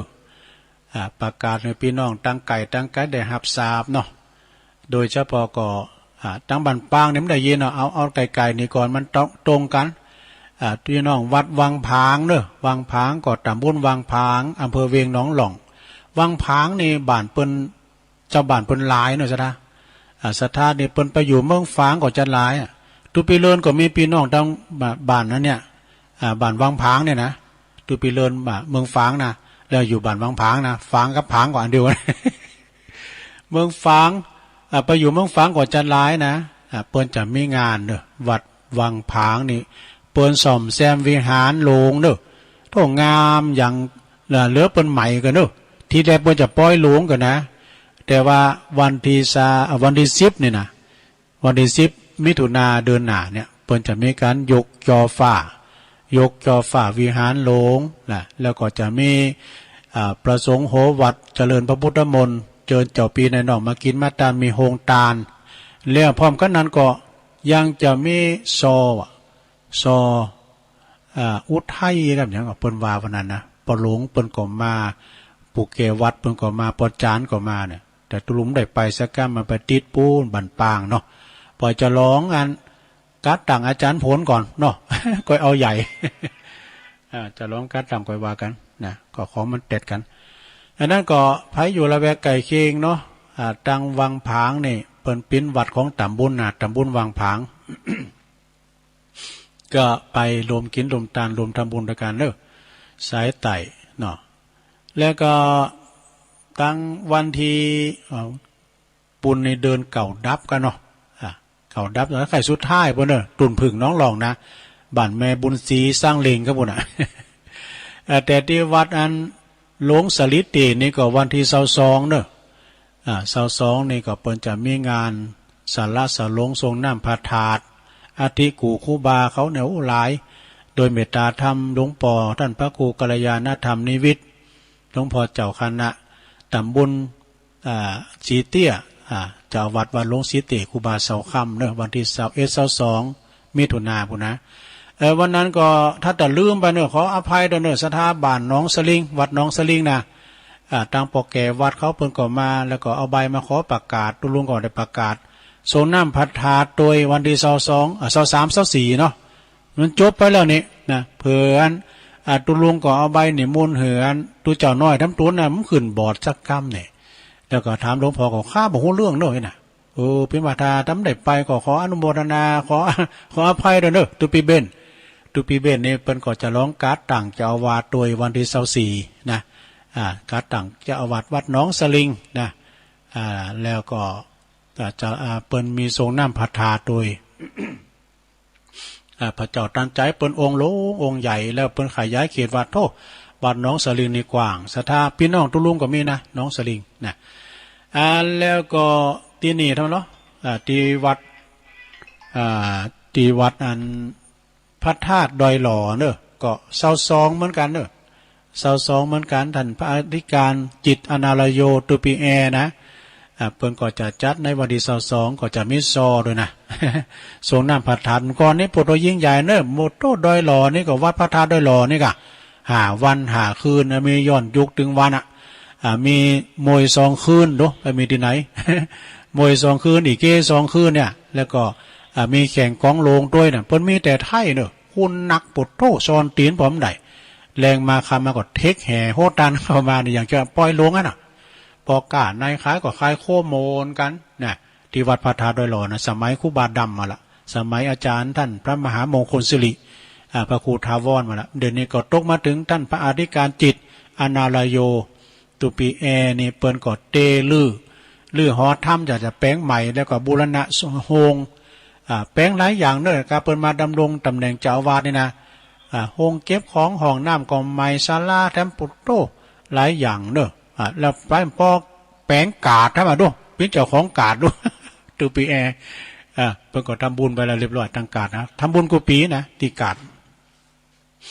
อันนี้ก็โซนไต่เนอะสดาญาโยมไปกินแปดตานในวันที่22นี่ก็มีหลายตีกะสายทั้งป่าสร้างก็วัดพระนอนมอนจ้างเนาะพระนอนมอนจ้างโดยดูตีทรงน้ำพัดถาทรงน้ำพระนอนเนาะโพธิพระตังวัดน้ำบ่อหลวงทำดูเนาะวัดน้ำบ่อหลวงอำเภอสันป่าตองเนี่ยเปิดก็วันที่22เนี่ยเนาะสดาเนาะและป่าบุกนี่เปิ้นจะมีแข่งกองหลงเปิดแบบโอเพ่นด้วยเนาะวันที่12เนี่ยวัดป่าบุกนะส่งน้ำครูบาศรีอริยวังโส12แล้ววันที่2ที่3นี่ก็นี่เนี่ยไกลๆเนี่ยนะน้ำดิบน้อยดงนิมิตน้ำดิบน้อยอันนี้เปิ้นก็จะมีส่งน้ำพัดถาดแล้วก็บวงสรวงปอบานมีกุปีนะก่อนงานวัดดง3-4 วันเนี่ยนะโดยท่านรองพิเชษสิริพัทโทตัวพิเศษนี่เปิ้นเป็นรองเจ้าคณะตำบลเนาะตัวพีเอ็มแถมนะตัวพีเอ็มก็เอาเครื่องมาเปิ้นจะมีแข่งกองลงด้วยเนอะวัดน้ำดิบน้อยนะวัดดงนิมิตน้ำดิบน้อยมีซอของอันนี้ด้วยนะทวัดเมืองเถิน ซอวันขามคืนที่2เมื่อคืนนั้นก็เปิ้นประกวดร้องเพลงเนี่ยไทยลูกทุ่งมุ่งสู่ดาวนะโอ้น้ำดิบน้อยนี่มีการไม่งานคุณติมวัดติมว่าเฮ็ดถอบก็ออกเนอะ แล้วก็มีแข่งกองโลงด้วยก็ไปกินแปะตานมีมัจฉาพาโชคด้วยเนอะตังวัดน้ำดิบน้อยเอิญแปะตังพอเสียวใช้ด้วยเนี่ยฟังอยู่กันเนาะ พอเสียวใช้พอเสียวซับประจวบแก้วสุขเขาเนี่ยตังปลิงถากันทาเขาเนี่ยปลิงถาตังปอเล่งซ้ายเขาก็แม่สวยไล่เขาแม่ซ้ำล้านเขาเนี่ยเป็นนั้นน้อมเขาโอ้หลายแหละปนก็ฟังกันหลายเนอะตังดงนิมิตน้ำดิบน้อยเนาะ ในวันที่2ที่3เนอะปนจะมีงานเนาะตุลุงก็น้ำดิบโลงนี่ปนจะมีวันที่7เนอะวันที่6ที่7นะน้ำดิบโลงนี่ก็เป็นประเพณีเก่าเดิมแต่ๆนะท่านพระปลัดรัตตัญญูตุปีอามแล้วก็คณะสัตตานำริบหลงเปิ้นจะมีวันที่7วันที่6ที่7ก็ไปจะไปหับสังฆทานของพระนะก็ ชุดละ1,000 บาทถ้าว่าสามเณรก็500 บาทติดต่อตีตุปีอามเด้อวัดน้ำดิบหลงแล้วก็เพิ่นจะมีงานวันที่7วันที่7ก็หลายตีนะวัดดอนจืนแถมนะวัดตาตุ่มแถมเนี่ยนะมีหลายตีเนาะอันนี้ก็ข่าวสารงานบุญกับศรัทธาญาติโยมทั้งหลายเด้อโอ้ตักตังลายมันกำลังโผล่มาในได้ศรัทธาได้ตักตังลายนี่ก็มันดูมีพระแม่จงดีพุ่นเด้อเมืองฟางแม่จันสมเดือนเมตตาบารมีธรรมอาจารย์พระครูนิมนต์แตนผู้หมวดชัยพรเดนเนอร์17-18โอ้เดี๋ยวได้ต่อน้ำชั่วโมงในสระเปิดเพลงอย่างก่อนได้หรือว่าจะจัดรายการต่อไปถึง18 นาฬิกาถึง6 โมงพอวันเดี๋ยวนี้เปิดปิดเครื่องตังลุมหมดละนะเปิดปิดเครื่องตังลุมหมดละอาจารย์พระครูเปิดอภิวัฒนาวิกรมเนาะก็เดี๋ยวเขาก็มาเตรียมทำก็ได้เนาะอย่างว่าเนี่ยเพราะว่าอาจารย์ผู้หมวดผู้กองเนี่ยเปิดติดธุระเด้อเปิดมาไม่ได้ก็อย่างเวลากดเต้นไปเนาะเอาแล้วเนาะตอนนี้ตุลุงก็จะลองเช็คคืนเช็คซ้ายเนี่ยเปลี่ยนกันในก้าวเนี่ยเปลี่ยนบรรยากาศเนาะจวยกันฉันท่าดีไพ่ดีแต่โทรมาก็โทรมาเด้อโทรมาที่เบอร์0899556506ลองโทรมาสักสาย2 สายแล้วก็เดี๋ยวตุลุงก็จะไปเสาะทำจ้ะมาติดต่อไปนี่นะเจริญปอนนะโยมเด้อเจริญปอนแกได้สาจ้าตุลุงแม่สีทอนะเสียงป้อยดีเหรอแม่สีทอน้องบัวเนาะชัยปราการเจ้ามาถึงเจ้าแล้วเนี่ยลูกปีไปเมืองฟ้าปีไปชัยปราการนะกะเจ้ามาชัยปราการแล้วเจ้าเดินทางปลอดภัยขอบคุณหลายๆเด้อเจ้าชัดเจนดีเนี่ยตุลุงยินดีบุญรักษาเด้อเจริญปอนสาธุสาธุ0899556506เจริญปอนได้ตาเจ้าตุลุงแม่หลวงแม่หลวงสายฝนลายตุลุงเข้าไปเอาเข้าไปละนั่นก็อย่างตุลุงวาน่ะตุน้อยเปิ้นหัวกดไปเลยแล้วลบไปหมดทั้งประครูก็ลบหมดเราชอบหาลายตุลุงหายจังเลยเดี๋ยวนี้มาแล้วเนาะมีแล้วเนาะเจ้ามีแล้วเจ้าก่อนอาจารย์บอกว่าเดี๋ยวมันถึงโผล่มาคนเดียวเองอะลองทดลองอากาศที่แจ่มที่แจ้งนะลองเอาตุลุงผมเข้ามาแต่หันนี่นะตุลุงผมจะจางนะว่ามันจ้างอยู่มาเดียวนะตุลุงนั่นเนาะผมได้ศึกษามันก็เลยว่าไปลบพ้องไปหมดทั้งประครูเขาลบพอก็หายหมดอันนี้หูตอมถึงการเนาะตุนหน่อยเปิ้นหูขอบคุณแม่ลงเด้อสาธุตุลุงใจว่าจะไปเจอน้องไผออกเด้อเพราะว่าทั้งตุลุงนี่มันพิษผาดเปิ้นกดแล้วก็มันหายไปนะหายไปตึมมดทั้งตุลุงเจริญปอนเจ้าไว้สัจเจ้าท่านนานฟังอยู่แน่พี่น้องแม่จันสีเนาะแม่จันสีสุขาเจนดีเนแจงหัวลินเจ้าแจงฟังงานพระบาทอุดมเนาะเจ้าดีครับพระบาทอุดมบอกปอจีเขาปอสมจิตเขาโทรมาฟังกะมันใจไก่กันก้ะปอถึงอยู่ใกล้กันอยู่ไกลกันอยู่ปอจีนี่เป็นหนึ่งฟังอยู่ด้วยปอจีเขาหลายทันนะฟังอยู่ก็อยากโทรสักเดือนมันก็โทรมันติดเองอะเนาะเจ้าขอบคุณแม่จันสีเนอะเจ้าไว้สาเจ้ากันไผ่ที่ฟังงาน104เนี่ยก็อดสักติดเนี่ยนะเป็นเปลี่ยนใหม่หมดเจริญปอนครับผมไว้สาเขาเจริญปอนนั้นยังซิกไม่ปีนั้นจันเนาะครับผมดึงของเงินชุดลงข้อมูลแล้วครับได้สัดส่วนผมก็ดึงเข้ามาละยังไงส่งหู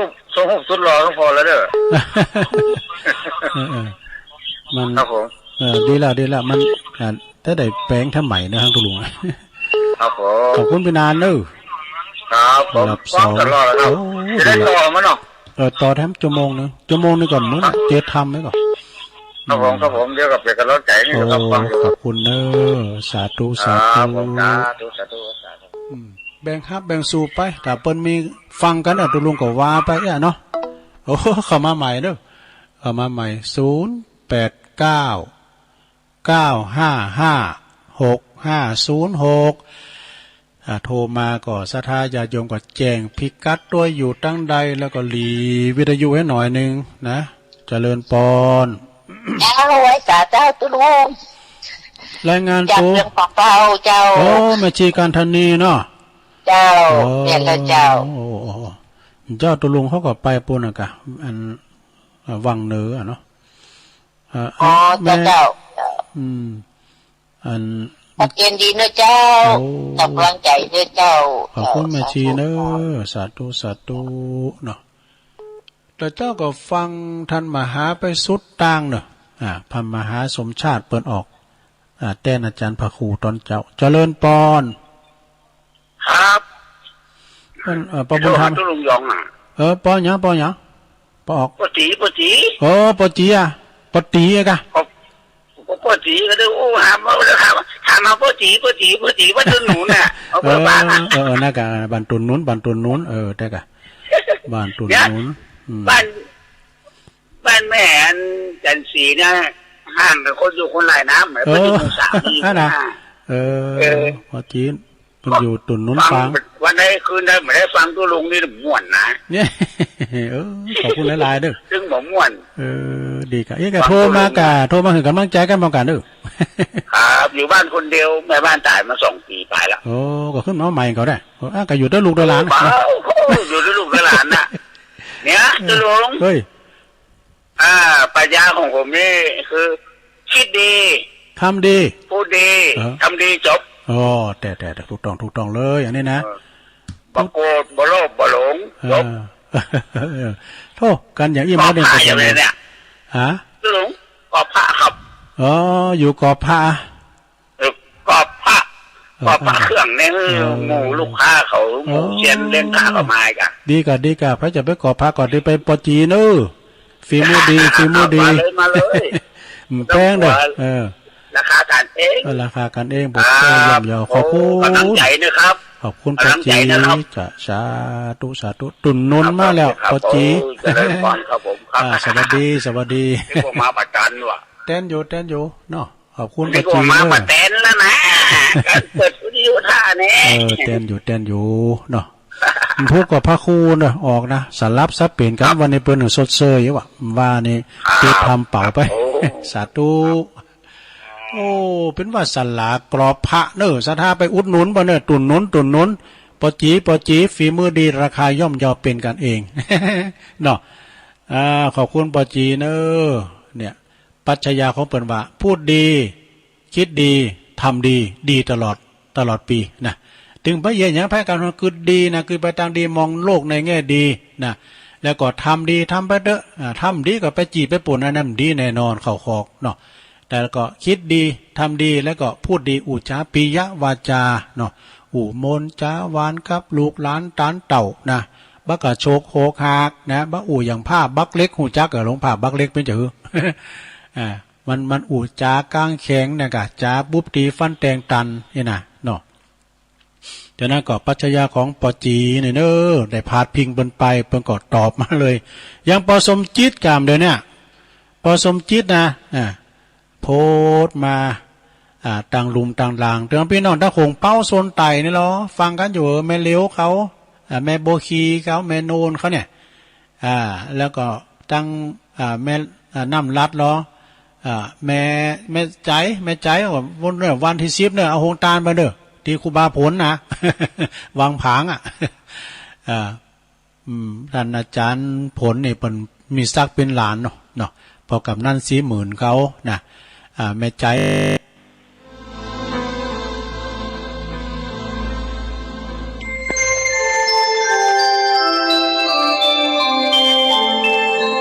ขณะนี้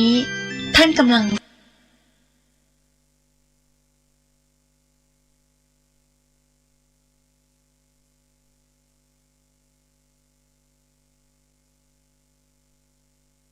นะค งเป้าบนปล่อยหลงโฮงหลงบนนะโฮงหลงบนก็งามมีละบอ0899556506ก็เดิมมีตุลุงก็จะยอบอย่างเสาะธรรมมาตีถึงสะได้ได้ฟังรอบ2ตามตีอาจารย์ท่านพระครูอภิวัฒนาวิกรมมอบหมายถวายเวลาเสียได้เวลาเนาะตามกุดเดินตุลุงก็เป็นแฟนรายการเปิดนาผู้หมวดชัยพรผู้กองเขาเนี่ยนะซึ่งเปิ้นก็มาเอาข่าววันนี้นะคนติดโควิดกี่คนเนี่ยนะเปิ้นบอกมาหรอกติดโควิดกี่คนตึงโทรประเทศเมตาฮือนะแล้วก็หายไปเมตาฮือเนี่ยก็เป็นที่น่าสนใจสัปดาห์ก็ข่าวกีฬาพองฟุตบอลพองนะข่าวสารธรรมข่าวสารแล้วก็สารธรรมแล้วก็เปิดเพลงให้ชาวบ้านได้ฟังอันนี้ก็เป็น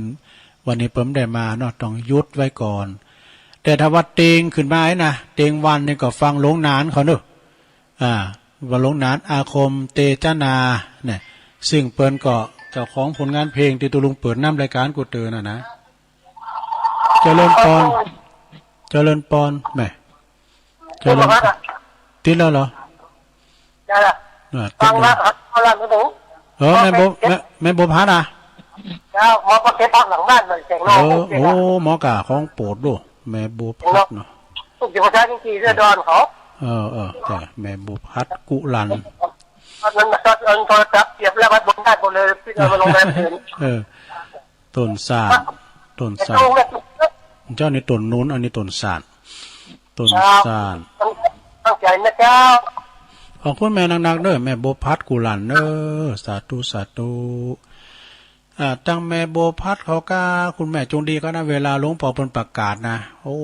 แม่จันทร์ศรีสุขาเนี่ยเอากันหมดหับหมดนะเป็นร้อยเป็นพันนะสังฆทานข้ามสังกายนะฟังเพิ่นประกาศหลวงพ่อประกาศเจริญปอนเจ้ากลับแล้วมาสักกราบไหว้ศาลด้วยเจ้าหลวงลุงโยมแม่อยู่ตั้งใดจือหยังโยมแม่จือแม่จงดีโอ้คุณแม่จงดีเชื้อกันทามาแล้วเชื้อกันทายัดยังเต็มที่เลยเนาะก็เป็นกูเป็นคิมกันไปไหมเจ้าดีนะเจ้าข้าเจ้าก็ฟังตลอดในบัดนั้นไม่โทรเนาะเจ้าเป็นอย่างคำพูดฟังก็ดีใจเจ้าปล่อยคือเปิดโทรกันเขาก็คือคนใหม่ๆโทรพ่องเนาะคนใหม่คนมันจะเป็นหน้าเก่าไปนักส่วนใหญ่ตุลุงคุณเตื้อแม่ก็โทรเหมือนกันนะมันบัดติดก็เลยบัดโทรเนาะเจ้าก็ดีแล้วก็อันวันนี้ซ้ายมันดึงห่างแล้วก็แม่ก็โทรมาพองกะเนาะเจ้าอันนี้กดครั้งเดียวติดเลยวะฮะมันซ้ายมันห่างต้อมแรงนี่นะเจ้าตอนนี้ก็โทรมาเป็นกำลังใจเนาะขอบคุณแม่จงดีหนักๆเด้อเจ้าบุญรักษาเนอสาไม่สาเจ้าวางตั้งมือถือเนอโอ้ดีแล้วชัดเจนเนี่ยเนาะเจ้าแม่อยู่กรุงเทพเจ้าอยู่กรุงเทพมั้งอะเสียงน้ำมาดีขนาดเสียงชัดเจนฟังตุลุงอยู่นะโอ้เสียงชัดเจนเนี่ยเนาะขนาดอยู่ไกลนะเนาะโอ้ขอบคุณนะแม่เนอสาไม่สาเจ้าคุณแม่จงดีเชื้อกันทานี่เปิ้น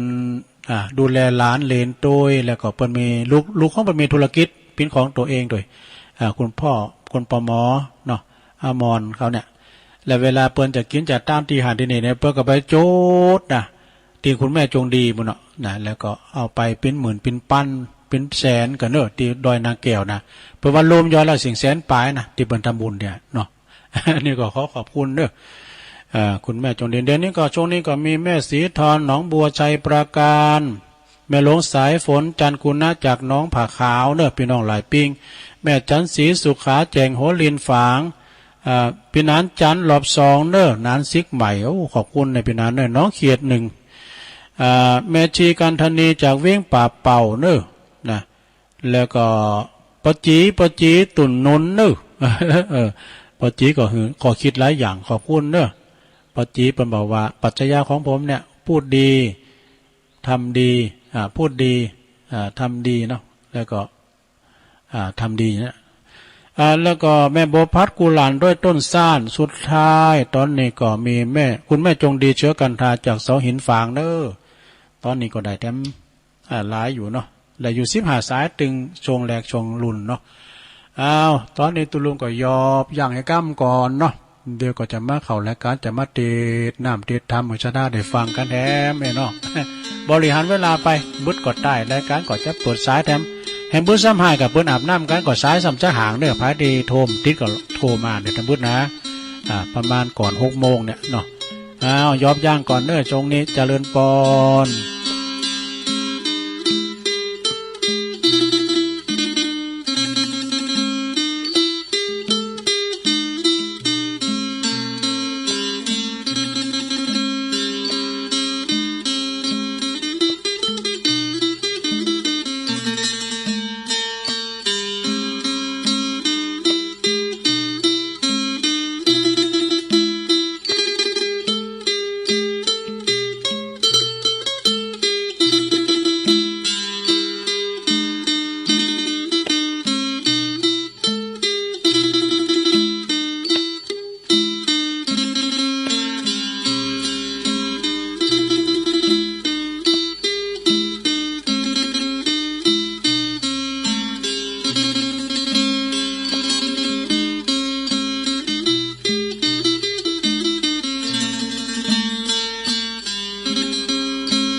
งามบันเจิดเลิศล้ำดอนเพราะมีธรรมล้ำค่าคอยเป็นเครื่องประดับบนฟ้าพราวงามด้วยแสงเดือนดาวระยับดอยแสงธรรมงามกลับเพราะมีแสงธรรมประดับบนดอยงามแสงทองภาพฟ้าผ่องส่องแสงมายามอุษาฟ้าอุทัยให้แสงทยอยแสงทองงามอารามแคว้นทั่วแดนใหญ่น้อยเทียบแสงธรรมแสงทองยังด้อยข้ายังน้อยกว่าดอยแสงธรรมดอยแสงธรรมแดนแห่งธรรมพระศาสดา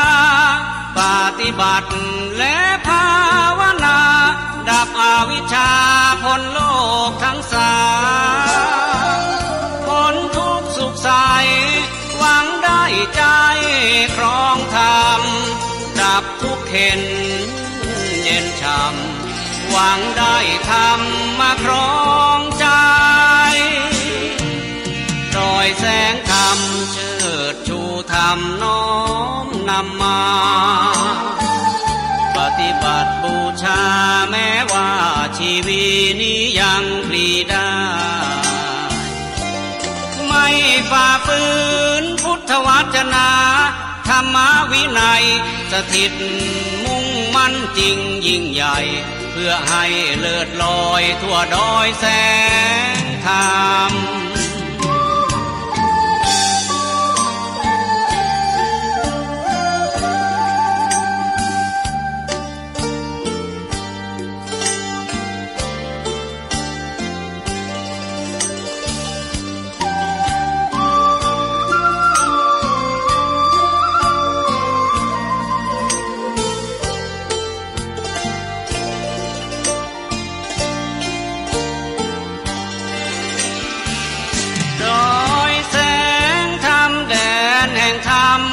ศาสดาปฏิบัติและภาวนา ดับอวิชชาพ้นโลกทั้งสามพ้นทุกข์สุขใสหวังได้ใจครองธรรมดับทุกข์เข็นเย็นช่ำหวังได้ธรรมมาครองใจดอยแสงธรรมเชิดชูธรรมน้อมนำมาปฏิบัติบูชาแม้ว่าชีวิตนี้ยังปลีดาไม่ฝ่าฝื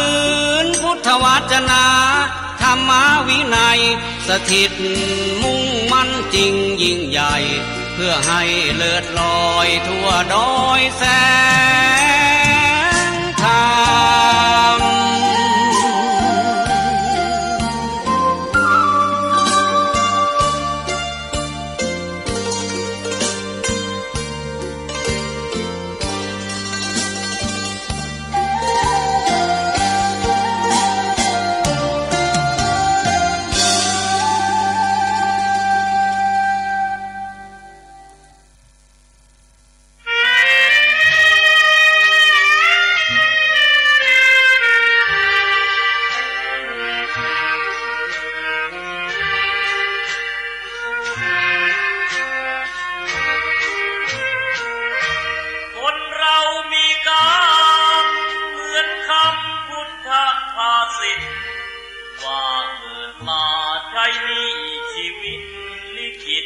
ไปตามบาปกรรมสร้างมาเกิดมาเป็นคนบางมีบางจนเป็นธรรมดาเหมือนเป็นสัญญาโลกเรานี้นาเปรียบโรงละครเกิดมาทุกคนไม่พ้นที่เชิงตะกอนเหลือตัวล่อนย่อน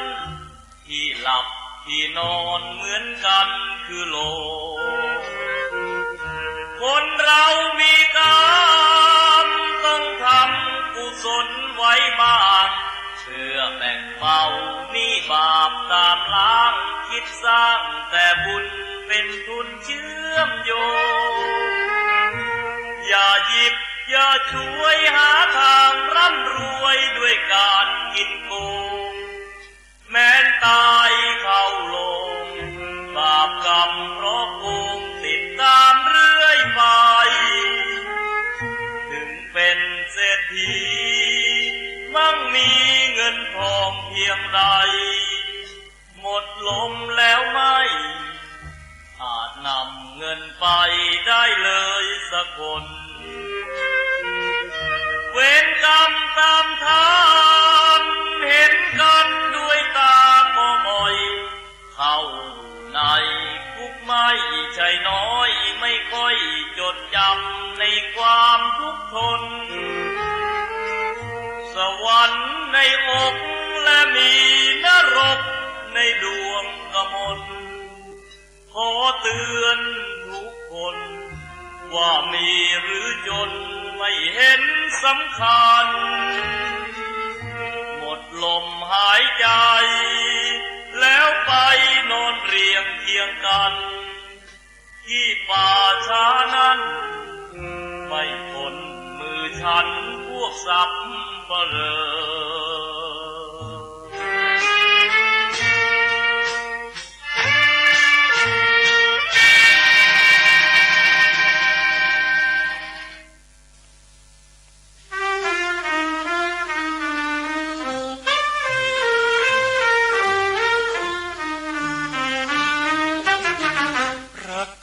วันนี้ดีกว่าเพื่อว่าพรุ่งนี้มีอันเป็นไปแม้เธอและฉันนั้นพลันต้องสิ้นใจฉันจะหวังใครให้เป็นที่รักยิ่งรักกันวันนี้ดีกว่าเพื่อว่าพรุ่งนี้มีใครมาชิง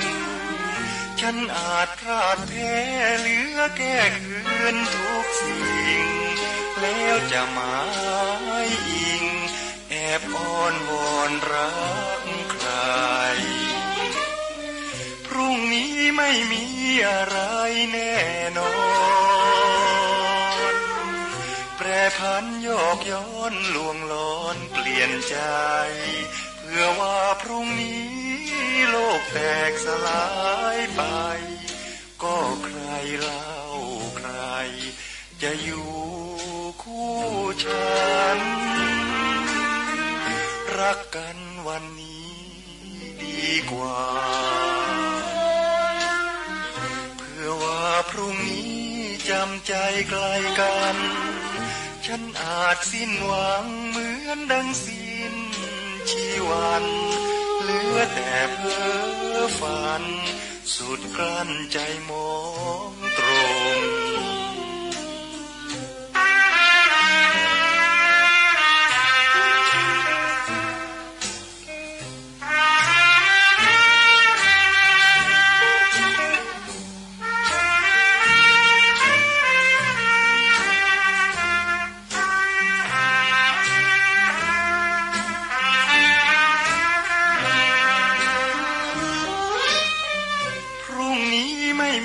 อะไร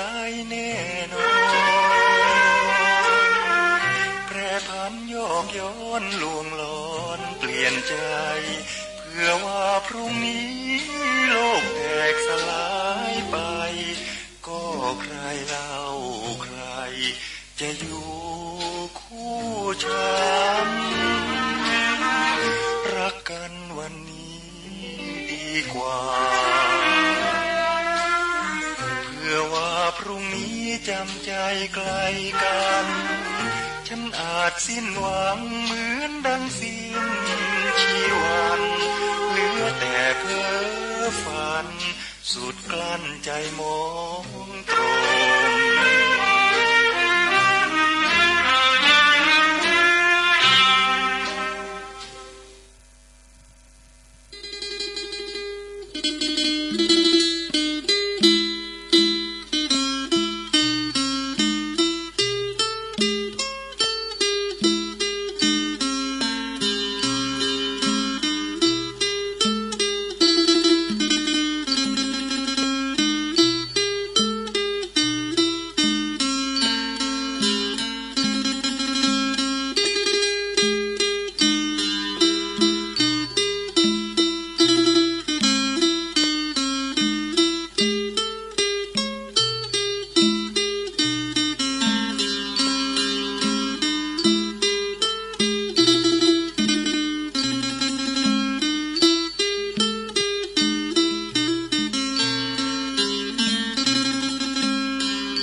ขอเจริญพ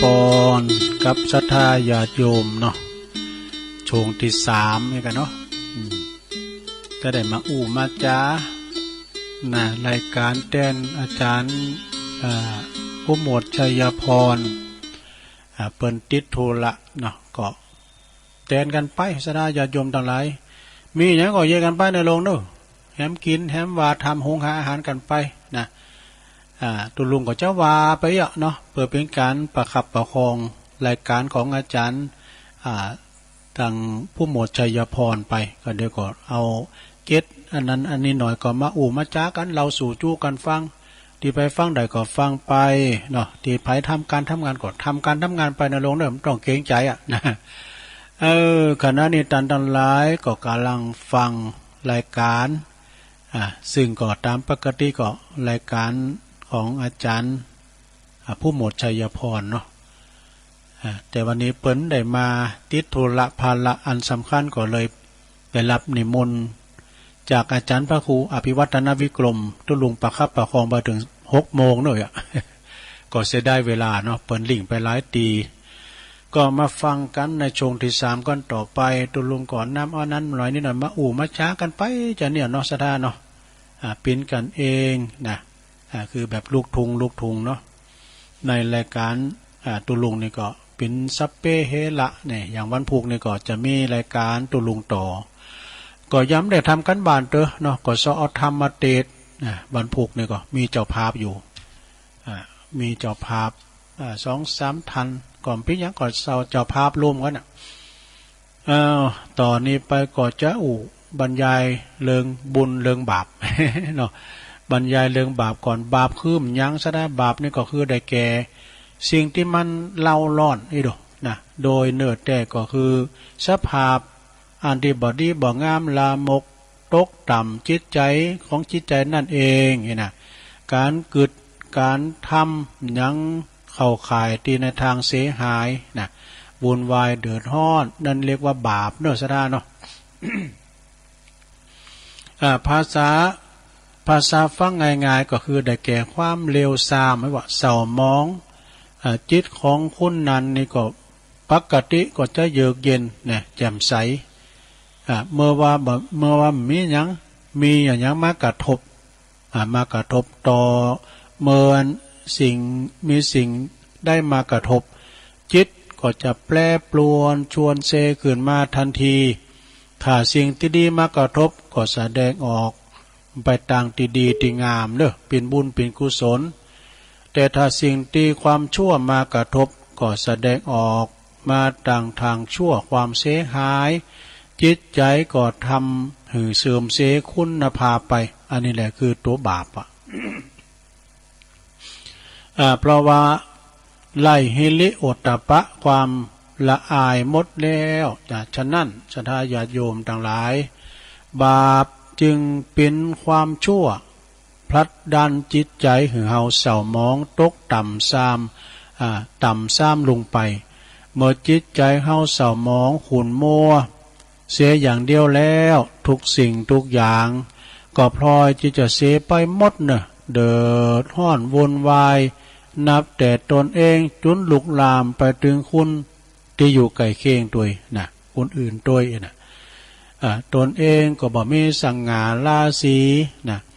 ว่าบ่สดชื่นลื่นเริงบ่สมบูรณ์ขาดความสุขแต่มีแต่ความทุกข์ขึงเขตเหี่ยวแห้งเพราะขาดอาหารที่มีคุณภาพบำรุงหล่อเลี้ยงจิตใจก็เปรียบเสมือนตุ่นไม้นะตุ่นไม้ในกระถางก็ดีมันขาดการหดน้ำดูแลยอมจะเหี่ยวเฉาแห้งไปนะศรัทธาญาติโยมเนาะฉะนั้นดวงจิตดวงใจที่เฮาปล่อยปละละเลยนะบ่เคยอบรมบ่มนิสัยมีศีลมีธรรมก็จะถูกความชั่วเผาผลาญลุ่มล่อนได้ง่ายเด้อขึ้นจือว่าบาปแล้วเพิ่นว่ายอมบ่หือผลในทางดีเสียเลยเด้อทั้งบ่ก่อเกิดประโยชน์อะไรอย่างเลยนะทำลงไปแล้วผลชั่วเสียหายทั้งสิ้นการกระทำชั่วนั้นจึงเป็นตราบาปที่ไล่คาไล่ลากาเปิ้นว่าน่าเกลียดน่ากลัวยิ่งกว่าความตายเป็นไหนดอกนะอยู่ตึกอยู่ห้องแอร์นะก็หาความสุขบ่เจอว่าเหมือนหมดอิสรภาพทางใจนะเนาะเป็นตารางชีวิตเป็นคุกเป็นตารางชีวิตสมดังกระถูธรรมภาษิตที่เปิ้นบอกว่าทุกโขปาปสะอุจจโยนี่ความสั่งสมบาปนั้นนำความทุกข์มาหือเด้อเพราะว่าพูดถึงความตายเนี่ยเป็นสมบัติของทุกคนบ่มีไผที่จะหลีกพ้นความตายเป็นกฎธรรมดานะคนเฮาที่เป็นไปตามก็เป็นไปตามกรรมของไผของมันถ้าว่ากรรมผู้นั้นจำแนกนะกรรมนั้นก็จะจำแนกหือเฮาบ่อาจบ่มีอำนาจอาจจะเลิกได้ตามใจชอบยิ่งไปกว่านั้นนี่ศรัทธาญาติโยมก็บ่สามารถที่จะมีอำนาจมีอิทธิพลใดก็จะได้ยับยั้งกฎแห่งกรรมนี่ได้นะกฎแห่งกรรมนี่เป็นกฎที่เป็นสัจจะจริงนะเป็นกฎที่เที่ยงธรรมถ้าว่ากฎแห่งกรรมในกรรมดีก็ได้ผลดีตอบ ธรรมดาคุณเฮาเนี่ยเกิดมาแล้วก็ต้องตายเหมือนกันหมดว่าเปิ้นว่าโตอย่างว่านะบ่ต้องมีภัยข่าแต่มนุษย์ทุกคนมีจิตใจหยาบมีจิตใจเศร้าหมองเต็มไปด้วยความอาฆาตพยาบาทจ้องเวรนี่หรอกจึงได้ข่มเหงเค้นฆ่ากันเหมือนกับใบไม้หลุนใบไม้ลงบ่เว้นแต่ละวันดังพระพุทธเจ้าเปิ้นได้ตรัสไว้ว่าทุกขโตทุกขฐานนังเปิ้นแปลว่าหยังให้ทุกแก่ท่านทุกนั้นก็จะมาถึงตัวเองบ่จ้าก็เร็วเท่านั้นเนาะส่วนว่าคุณงามความดีเนาะซะได้อย่างพอออกไม่ออกซะท่าเฮานี่กะที่ฟังเทศน์ฟังธรรมนี่นะส่วนว่าคุณงามความดีมีคุณธรรมนั้นถ้าคุณเฮานี่พยายามแสวงหาเนี่ยมาศึกษาอบรม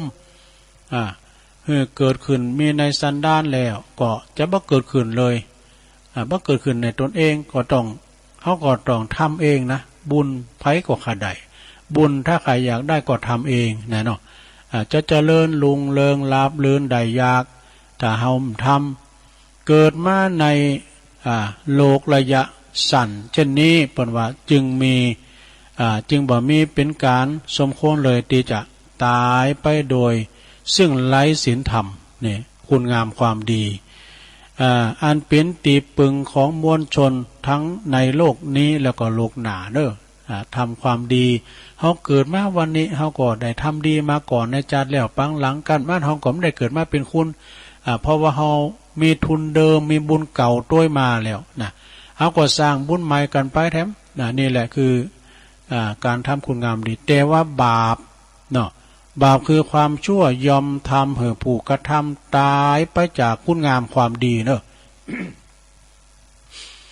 ตายไปจากคุณงามความดีคือตายทั้งเป็น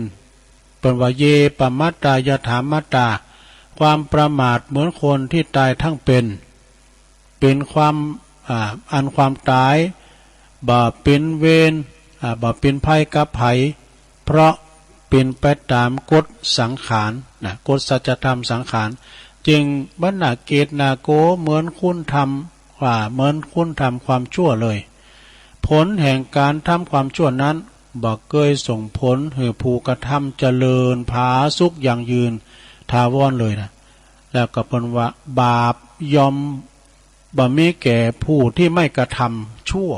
เนาะสาธาแหมหน่อยเดียวเนาะสาธาเนาะแล้วเปิ้นก็ว่าเปรียบเสมือนส่วนต่างๆของร่างกายของเขาเนี่ยนะเมื่อมีบาดแผลเนาะเฮาก็โกยการทำไปยิบเอาอย่างว่าไปกอบเอายาเนาะยาปิดถ้าเฮามีบาดแผลเนี่ยยาปิดเนี่ยก็จะซึมเข้าในบาดแผลที่มือเฮาก็ดีอย่างงั้นก่อนนะคุณเฒ่าเปิ้นหู้เลิงเนาะสาธาญาโยมทั้งหลายเปิ้นไปพลคือว่าเปิ้นแข่งเปิ้นโผหาหู้ไม่ว่าแมงมันมาตอมเอาอันยาพ่นยานะเอามาตราว่าดูหาตี เอายาที่พ่นยานะกำมอกโซนครับอย่างนั้นมันเป็นประเภทมึกซึมดอกประเภทซึมนะก็เลยโผเลยนะจุ่มพอเสียแก่ชีวิตไปเนี่ยยาปิดเนี่ยซะได้เนาะถ้าว่าเฮามีแผลในยาปิดนี่ก็อาจจะซึมเข้าไปถ้าเฮามีแผลเนี่ยยาปิดมันก็ซึมเข้าบ่เจ็บบ่แสบเด้อเนี่ยบ่ถึงขั้นอันตรายเปิ้นว่าพวกเฮาจะพูดถือกันว่าการลุ่มหลงมัวเมาคลุกเคล้าแต่สิ่งชั่วมัวมองนั้นบ่ฮู้ฐานะไวแล้วก็ความเป็นอยู่ของตนเป็นประการสร้างอัปมงคลนะเป็นการสร้างอัปมงคลเสน่ห์จังไรวะคือตัวเองแล้วก็ชีวิตอย่างยิ่งเมื่อสะสมสั่งสมไว้นักเข่าต่อลายสันดานเนาะก็จะหนาแน่นขึ้นมายอมก่าวไปสู่ความพินาศความหายนะย่อยยับไปในที่สุดนี่เหมือนกับเมฆที่มาปิดบังพระจันทร์ฉันได้ก่อฉันนานเนอะนะก็จะปิดบังในทุกขณะไปนะฉะนั้นพระบรมครูพระศาสดาพระพุทธเจ้าของเฮาจึงตรัสว่ากัมมุนาวัตติโลโก สัตว์โลกต่างหลายเนี่ยยอมเป็นไปตามกรรมเพิ่นว่านะกรรมนั้นก็ยอมมีอำนาจเหนือกฎอื่นใดเนอะเหนือกฎหมายเหนือกฎธรรมชาติเหนือกฎหมายและก็ธรรมชาติแต่ทรงไว้ซึ่งความยุติธรรมนะบ่เข้าข้างไผบ่กินสินบาทขาดสินบนไผคือลักว่าไผทำดีก็ยอมได้รับผลดีตอบถ้าไผทำความชั่วก็ยอมได้ผลชั่วตอบนะหวานพืชเช่นไรก็ย่อมได้ผลเช่นนั้นเพิ่นว่านะ ยอมได้ผลเช่นนั้นเหมือนกันจะไปวิงวอนต่อพระเจ้าองค์ไหนก็บ่ได้เด้อพระปิ้นเจ้าที่ไหนก็ถึงประทานความตุกความสุขคือเฮานั้นบ่ได้เพราะว่าพระเจ้าพระปิ้นเจ้าก็คือดวงใจของเฮาแต่ละคนเต่านั้นนะจะสุขหรือว่าจะตุกมันก็อยู่ที่ใจเนอะศรัทธาเนอะ สุขทุกข์อยู่ที่ใจไม่ใช่หรือแม่สายทองว่าสุขทุกข์อยู่ที่ใจไม่ใช่หรือ ถ้าเราถือนะไม่ได้หรอกจะคัดเกลาโดยธรรมะหรือว่าจะปะความสุขจิตใจก็จะไล่ก็จิตใจก็ไล่ธรรมะนั้นมันก็บ่ฮู้จักอิ่มติมเด้อนะใจเป็นใหญ่ใจเป็นประธานใจเป็นนายกายเป็นเบานะใจเป็นหัวหน้าในการทำกุสิ่งกุอย่างเมื่อปื้นเพของจิตใจดีแล้วเนาะศรัทธาญาติโยมทั้งหลายการคิดการทำก็ดีหมดนะบุญกรรมวาสนาของคุณเฮานั้นเป็นสิ่งที่คัดขวางบ่ได้เด้อคุณเฮานั้นนี่ก็ถ้าหากว่าความดีมีได้ทำความดีนั้นบ่เสริมเสียไปไหนแล้วแม้แต่ชีวิตอยู่ก็จะดูบ่ไล่คาก็จะได้เป็นคุณดีของสังคมกันต่อไปนะแล้วก็อุดถึงว่ามัจจุราชมัจจุราชคือความตายโดยสระมัจจุราจาเนี่ยมัจจุราจาคือว่ามัจจุราชคือความตายยอมจะชุดคลาคุณเฮาคุณดีเด่นตายได้แต่ก็ขาจือเสียงตายไปบ่ได้จือเสียงที่คุณงามความดีที่ทำไว้แล้วยอมปรากฏอยู่แก่ผู้ที่ศรัทธาประพฤติดีปฏิบัติชอบตามพระพุทธองค์เพิ่นได้ตรัสถามพระอานนท์เดชะว่าขอทำตีอู่ไปน่ะแล้วยอมบ่มีผลแก่ผู้มาศึกษาน่ะโดยเคารพแล้วก็โดยปฏิบัติตามปดุจจะดังดอกตีมีแต่สีมีแต่ความงามแต่ไล่กินบ่ไม่กินหอมนะฉะนั้นวาจาสุภาษิตยอมมีผลดีแก่ผู้ที่ทำตามเท่านั้นเหมือนดอกไม้ที่งามทั้งสีแล้วก็มีทั้งกลิ่นหอมด้วยฉะนั้นสมัยนี้ถึงว่าถึงโดยธรรมนะเป็นว่าด้านธรรมแล้วก็ธรรมโมเนี่ยมีผู้ที่แตกฉานมากมายเนอะฉะนั้นในเหตุการณ์ที่มีชีวิตประจำวันกันไปถึงวันก็เกิดขึ้นมาว่าจิตใจก่อนนะทั้งสิ้นใจโกรธกิริยาวาจาก็จะโกรธโดยนะถ้าจิตใจมันมึงตึงแล้วนะจะแสดงออกทั้งกายทั้งสีหน้านะแล้วก็วาจาถ้าว่ามันจะด่าเพิ่นหมดนะถ้าว่าใจมันบ่ดีเลยนะใจมันอารมณ์มันบ่จ้อยเด้อเนาะ แสดงออกถึงวาจาดีโกรธไปนะหน้าตาก็จะบูดบึ้งเหมือนยักษ์เหมือนมารใจดีกิริยาวาจาก็อ่อนหวานถ้าว่าเฮาใจดีนะถ้าใจดีเนี่ยกิริยาวาจาก็จะอ่อนหวานอุ่มมวลจะหวานจิตใจสดชื่นผ่องใสน่าเคารพกราบไหว้นะดังตีได้บรรยายมาก็ปอให้ต่ออีกกันเนอะศรัทธาอันนี้ก็จบลงไปเรื่องบุญกับเรื่องบาปนี่ก็จบลงไปนะต่อไปก็เอาอันนี้มาว่าทำกรรมหนึ่งเกินศรัทธาญาติโยมทั้งหลายนะปัญหาทั่วไปของสังคมนี่ มันเป็นจะได้ปัญหาของสังคมนะมีหลายอย่างเนอะนี่ในหนังสือเนี่ยนะเพิ่นว่านะ1ปัญหาในครอบครัวใดที่ว่ามีความสุขพ่อแม่อู่กันลงส่งกันป้อลูกเต่าเหล่าล้านอยู่ถอยฟังกรรมอันนั้นแหละคือว่าเป็นครอบครัวที่อบอุ่นนะเพิ่นว่านะแต่ครอบครัวใดที่มันแตกหลายแหงกันไปแม่ก็ไปอย่างป้อก็ไปอย่างนะเข้าก่อมกินรวมกันลูกก็ปวดปอคำประมือก่อมลูกอันหงเฮนมาได้นะครอบครัวที่มันเป็นสุขเนอะอันนี้ครอบครัวเป็นสุขก็ต้องอยู่กันรวมกันถึงพ่อแม่ลูกกินข้าวด้วยกันอย่างด้วยกันนี่นะมันมีความผูกพันกันดีและ2ปัญหาเด็กเยาวชนอันนี้ก็เป็นปัญหาเหมือนกันเนอะปัญหาทั่วไปในสังคมไทยนี่นะ3ปัญหายาเสพติดเดี๋ยววิสาทาก็ลูกไผ่ลูกมันก็พอก้อยเนอะไปเยอะไปเข้าไปไก่มันเนาะไปอยู่ในวงจรมันนะยาเสพติดแล้วก็ปัญหาชุมชนแออัดชุมชนแออัดเนี่ยมันก็ลำบากเนาะซะท่าเอาไปพออย่างว่าสลัมเนี่ยนะซะท่าสลัมเนี่ยเพื่อไปอยู่ตามน้ำพองก้าเนี่ยมันติดกันจะรับกังวีกันว่าอย่าตุลุงเนี่ยไม่ได้รับอ่ะเนอะกันยังเข้าหูหน่อยมาดื่มรับอ่ะเนี่ย มันคูณแออัดนะซะท่าอย่ายมอะไรเจอโรคก็จะมีนะยิงว่าโควิดในซ้ำหายแล้วนี่นะมันจะติดกันง่ายกับมันแออัดเนาะปัญหาชุมชนแออัดแล้วก็ปัญหาความไม่ปลอดภัยในชีวิตและทรัพย์สินนี่อันนี้ก็ลักเล็กขโมยน้อยกันไปอ้ายกันนะซะดาเนาะบ้านเมืองเขายักบางแป้งก็ระมัดระวังพอเด้อซะดาเด้อเวลาว่าหมาเห่าเมื่อค่ำเมื่อคืนเป็นนับได้นับออกมาเด้อคอยสอดส่องดูแลนะถ้าเกิดมันมีหยังอาวุธเข้ามาเนี่ยมันก็จะลำบากเนาะก็คิดว่าพอเบอร์ประลวงไว้บอกพอเบอร์ผู้ช่วยไว้นะชุกเฉินมันก็ทั่วเขาหัน เนาะแล้วก็ปัญหาใจแรงงานเด็กแล้วก็สตรีดูเนี่ยก็ปัญหาทั่วไปของสังคมไทยปัญหาคนพิการนี่สดายาโยมอะไรขอทานนี่ก็มีนักนะขอทานเขาแหละนี่ขอทานเมืองไทยปะโท่งกรรมนะปะโท่งสังกับว่าขอทานต่างประเทศทะลักเข้ามากะ มันไปขอเต็ดหนากันน่ะเนาะสถานเนาะก็เลยสังคมคนพิการขอทานต่างเมืองไทยก็ปะโท่งกันขึ้นมานะ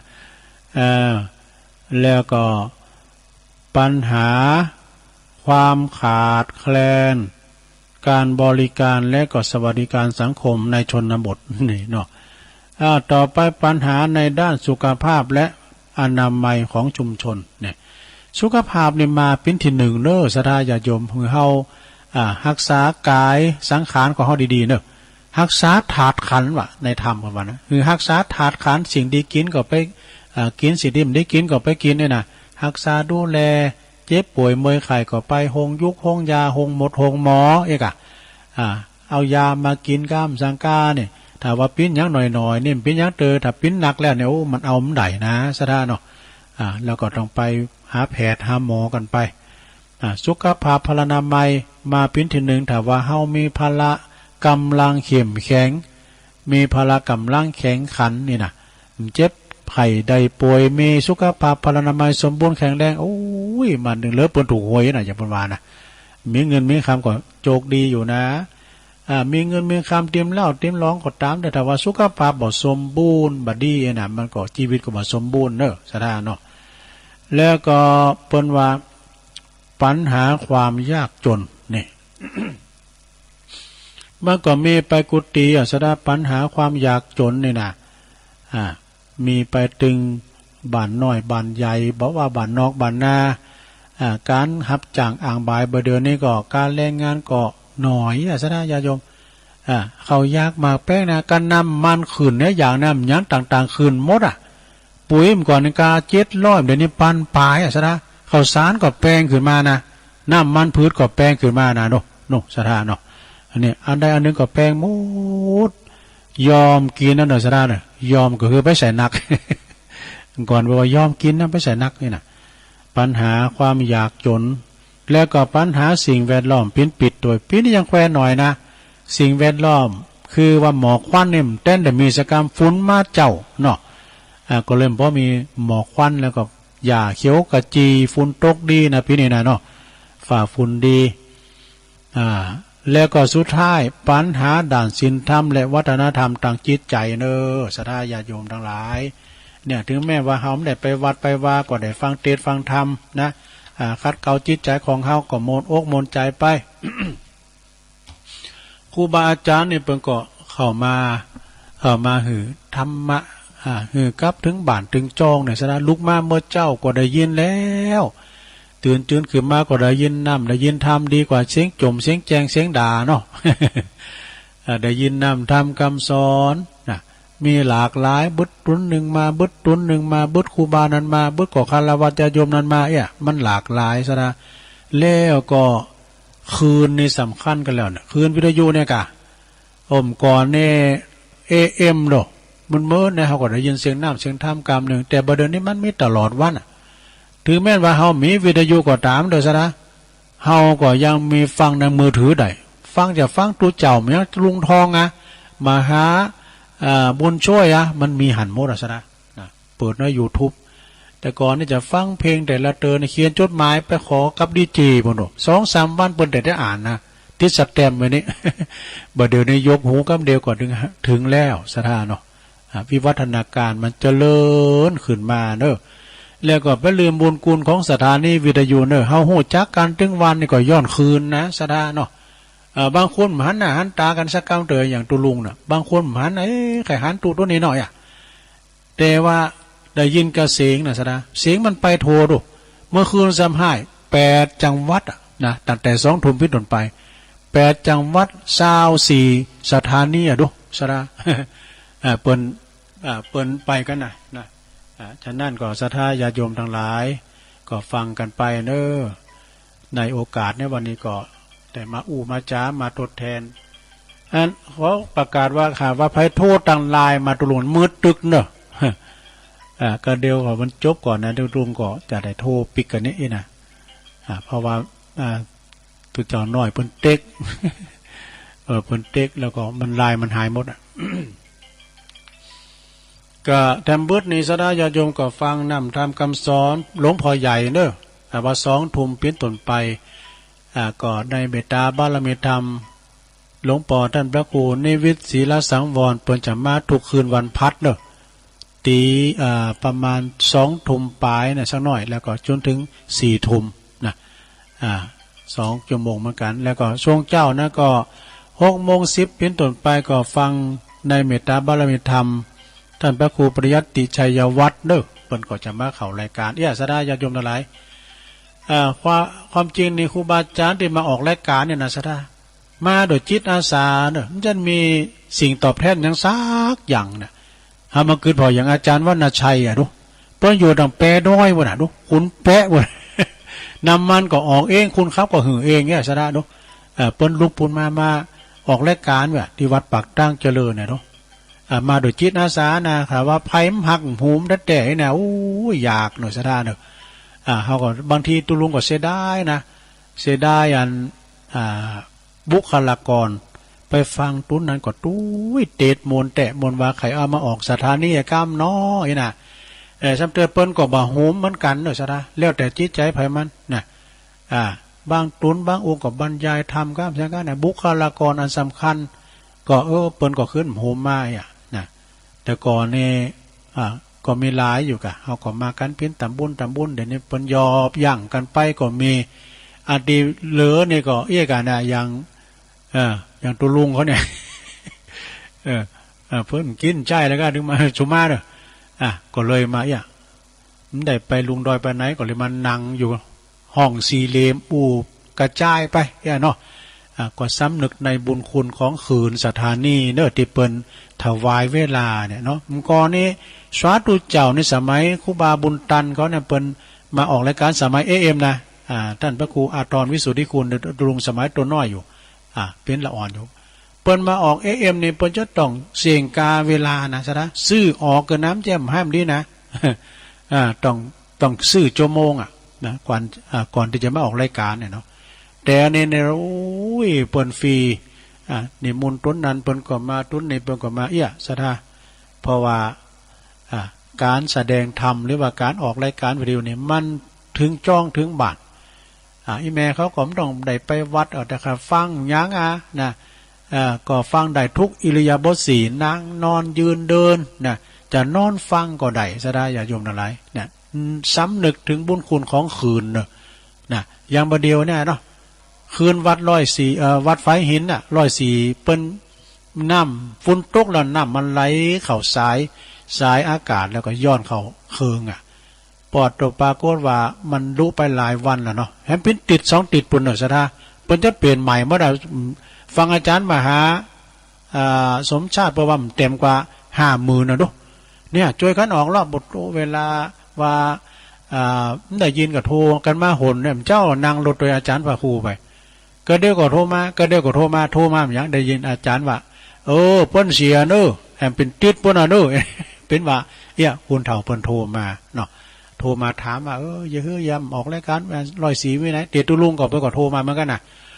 ตุลุงก็อธิบายว่าเดี๋ยวนี้มันซอดอยู่เนอะสถานีเปิ้นมันซอดเปิ้นแปลงอยู่เนี่ยสระญาติโยมคืนบุญ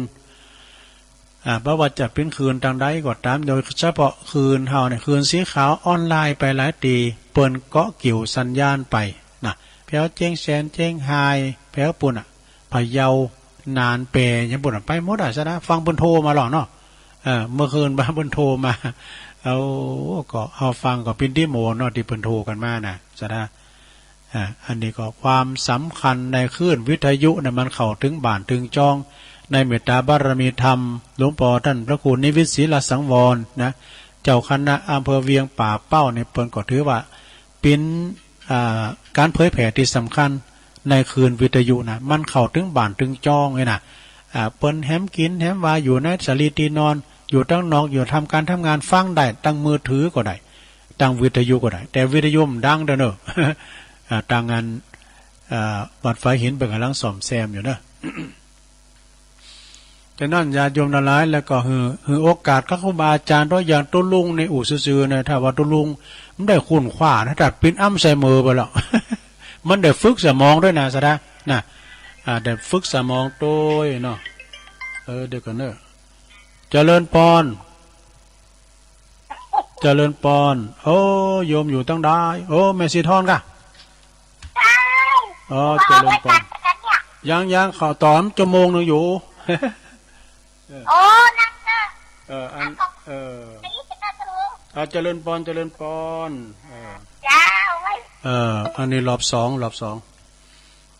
ช่วงนี้ก็จะเปลี่ยนบรรยากาศเนาะภัยจะอู่จะจากับลุงก็มาเนอะอู่ใดนะเจ้าอู่ใดเจ้าก็มีนะแม่สีทอนแม่หลวงสายฝนแม่จันสีสุขาหลายอยู่เจ้านะตอนนี้ไปพระจวยตัวลุงนะคือกำลังใจโทรมาขอโทรมาได้เนอะเลยแถมออกรายการก่อนก็ได้เนาะซะนะเพราะว่าเปิ้นก็6 โมงนี่เปิ้นก็จะได้ข่าวลบธงชาติกันเนาะเทียบเวลาช่วงนี้ก็0899556506วันนี้นี่เต้นได้สวดมนต์โดยหลวงพ่อแล้วเนอะเปิ้นสวด6 โมงนะตัวลุงย้ำได้ทรงน้ำอาบน้ำได้ เริ่มพวกเจ้าก็ยังมีรายการด้วยนี่จะได้ซอหากะนะทำการบ้านเอาทำมาเล็บมาเตดแล้วก็ซอขอคิดนั้นต่างๆเนี่ยนะสดาญาโยมทั้งหลายเอามาเล่าสู่จู้กันฟังการไปตื่นเจ้าลูกเจ้าจบตัวลุงทองแล้วก็ฟังเพลงบักเก่าโบราณกันไปเนาะตัวลุงก็จะเปิดเพลงกันไปพวกนี้วันศุกร์เอาเราเสาร์เอาหน่วยนะพวกก็จะเตดทำอยู่ซอหาก่อนเจริญปอนเจ้าอาจารย์แม่อยู่ไหนแม่แม่หนอกะเจริญพรแม่หนอสุดแก่ฟังมันมันเอาออกหลายชั่วโมงแกอันเต้นผู้หมวดด้วยน่าจะแต่ผู้หมวดเนี่ยแม่เนาะฟังยายก็ฟังฟังเปิ้นก็โมนนะตุลุงก็เป็นแฟนรายการเปิ้นเหมือนกัน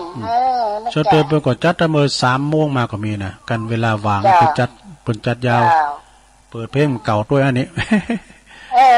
ม่วนนะกะยายก็ขอเพลงนะเพลงนั้นบักเก่านั่นนะเพลงเก่าในโมนนี่อมตะนิรันดร์การเจ้าอาจารย์ขอบคุณแม่หนอสาธุ แม่นอเนอะเปิ้นอยู่ตีนด้อยน้อยนี่นะอันนี้เปิ้นเป็นแม่ของโยมแม่ของตูเจ้าหลวงด้วยนะท่านพระอธิการประสบโชควิสุทธิธาลีหรือวัดตุปีหนึ่งอันนี้เปิ้นปริญญาโทกันเนอะลูกศิษย์ของหลวงพ่อท่านพระครูสาธุกิจนันท์ก่อนเนี่ยเปิ้นแต่เป็นต่างไขโยมเป็นเน้นอยู่เนี่ยแล้วก็เป็นสาธุเจ้าเนาะแล้วพอดีก็ตุลุงบุญนี่เปิ้นเป็นลุงบ่หรอไหวเว้ยนะ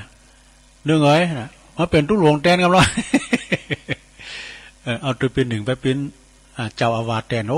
การกรุงลุงเลิงเนอะวัดกู่งูลือนี่เปิ้นก็ไปบริหารตั้งแต่ประหลงจำรัดแสนแก้วเนาะเอาปุ่นละกะประหลงประธานท่านประธานประหลงยังคาถาแล้วมาบัดนี้ก็ประหลงภูมิพัฒน์ตะกันประหลงนั้นหยุด ประหลงนั้นหยุดเนาะเอ๊ะกับเพิ่นก็โทรมาแม่นอนี่ก็เปิ้นเป็นโยมแม่ของท่านตุปีหนึ่งก่อนนี้เพิ่นก็อยู่พระธาตุดอยน้อยนะเป็นประธานสามเณรกันเนาะ แล้วก็หลายตุนก็ที่ไปอยู่ต่างวัดต่างว่าครูบาวันก็ไปอยู่วัดกูแก้วตุปีหนึ่งก็ไปอยู่กูงูลืนแล้วตุปีแก้วก็ไปอยู่กูมารกูมารหลายกูนะท่านมหาจำลองก็ไปอยู่กูขี้เล็ก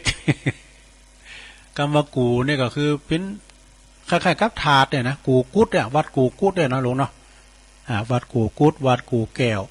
ที่กูแก้วนี่เป็นวังเก่าเนี่ยของพระแม่เจ้าจำเทวีนะเปิ้นตั้งเปิ้นเรียกว่าตั้งงานพระราชทานที่หั่นนะแล้วก็เปิ้นจำเริงดูพอบุญดอยน้อยแล้วเปิ้นก็เลยมาสร้า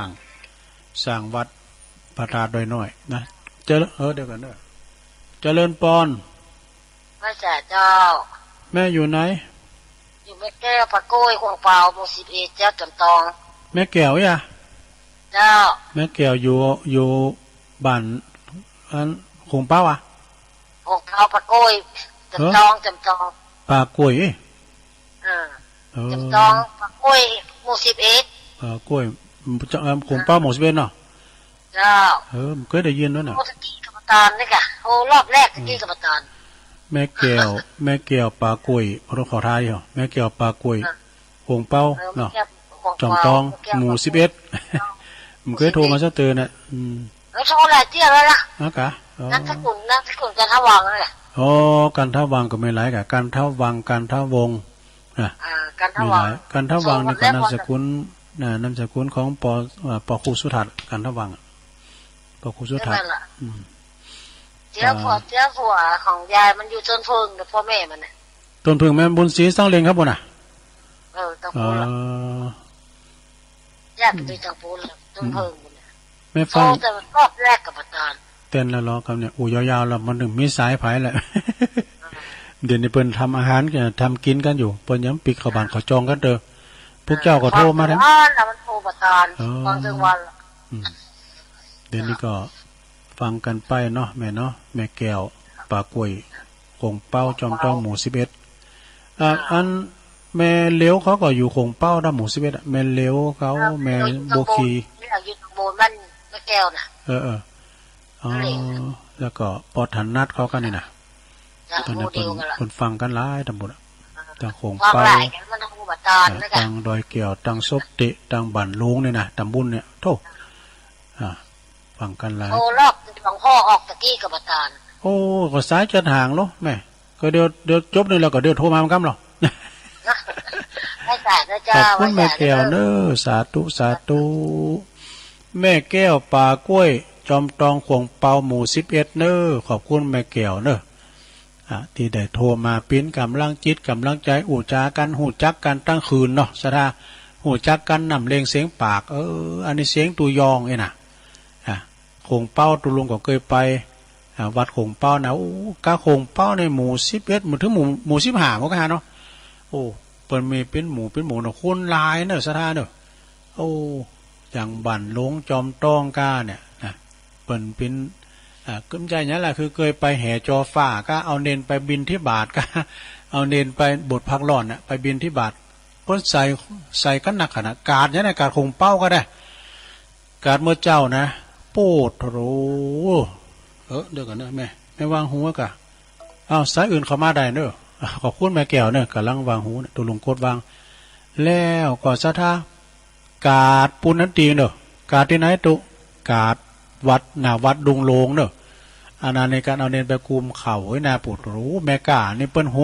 ฮมทำบุญออกมันหอมกันกูคุณอะนะมาทำสายหนึ่งเจริญปอนเจ้ากราบไหว้สาเจ้าแม่อยู่ไหนกินด้อยเนี่ยกะโอ้แม่ครูฟองจันเขียวหน่อเมืองมาแล้ว ปีกับน้องได้ฟ้องอยู่นั่นนะเจ้าแต่อันบางครั้งก็ว่าแบบโทรว่าอันฟองจันเพิ่นตั้งไกลๆเพิ่นโทรห้องเนี่ยกันเนาะแต่ว่าเดี๋ยวนี้มันสายมันห่างดิหรอเนาะเจ้านี่สายมันแห้งกันเลยโทรแม่เนาะเจ้าเป็นกำลังใจให้เด้อขอบคุณแม่เจ้าหนักเด้อสาธุเจ้าเมื่อคืนสักเจ้าก็ฟังมาก่อนนะก็มันก็ยังไงนะกะให้รับหรือฟังเนาะรับต่อพวกอากาศเป็นยังเจ้ารับฟังเนาะเจ้าสาธุเจ้าแม่ครูฟองจันเขียวหน่อเมืองนะนี่เปิ้นมาวัดกูวันศิลป์เด้อแล้วก็เป็นคู่แม่เป็นคู่ตังกันเนี่ยแปลงอย่างแปลงสาตรงกาแปลงซวยกาเนี่ยห่างโคอย่างเนี่ยเปิ้นได้หมดนะเป็นจังฟ้อนด้วยเนาะ แม่ครูฟองจันเขียวหน่อเมืองอยู่ตีนด้อยเนี่ยนะซึ่งเป็นโยมเป็นนั้นเป็นน้องของแม่หนอนี่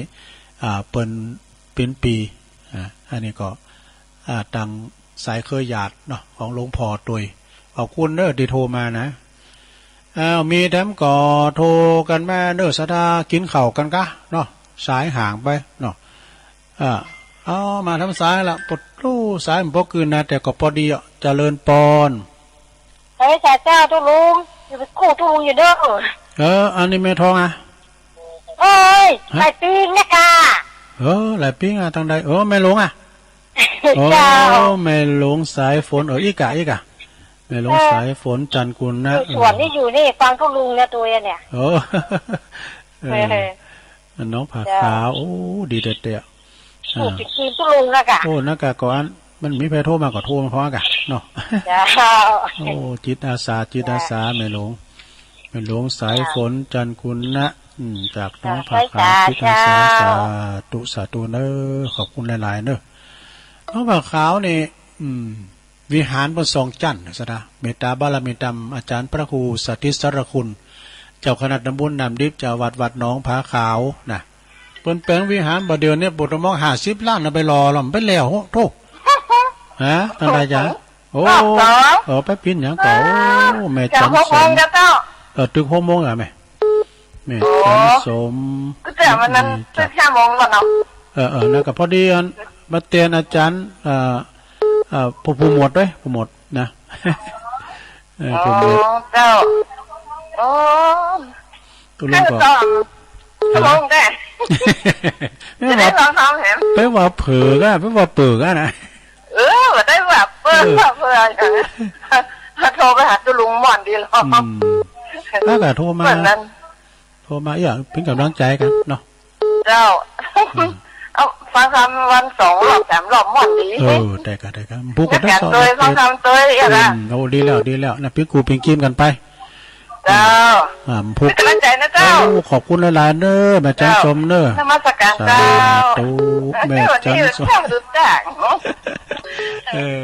แม่จันสมมานี่จักเน้อแม่อายบนนะหลังกาดเป็นสาวเจริญปอน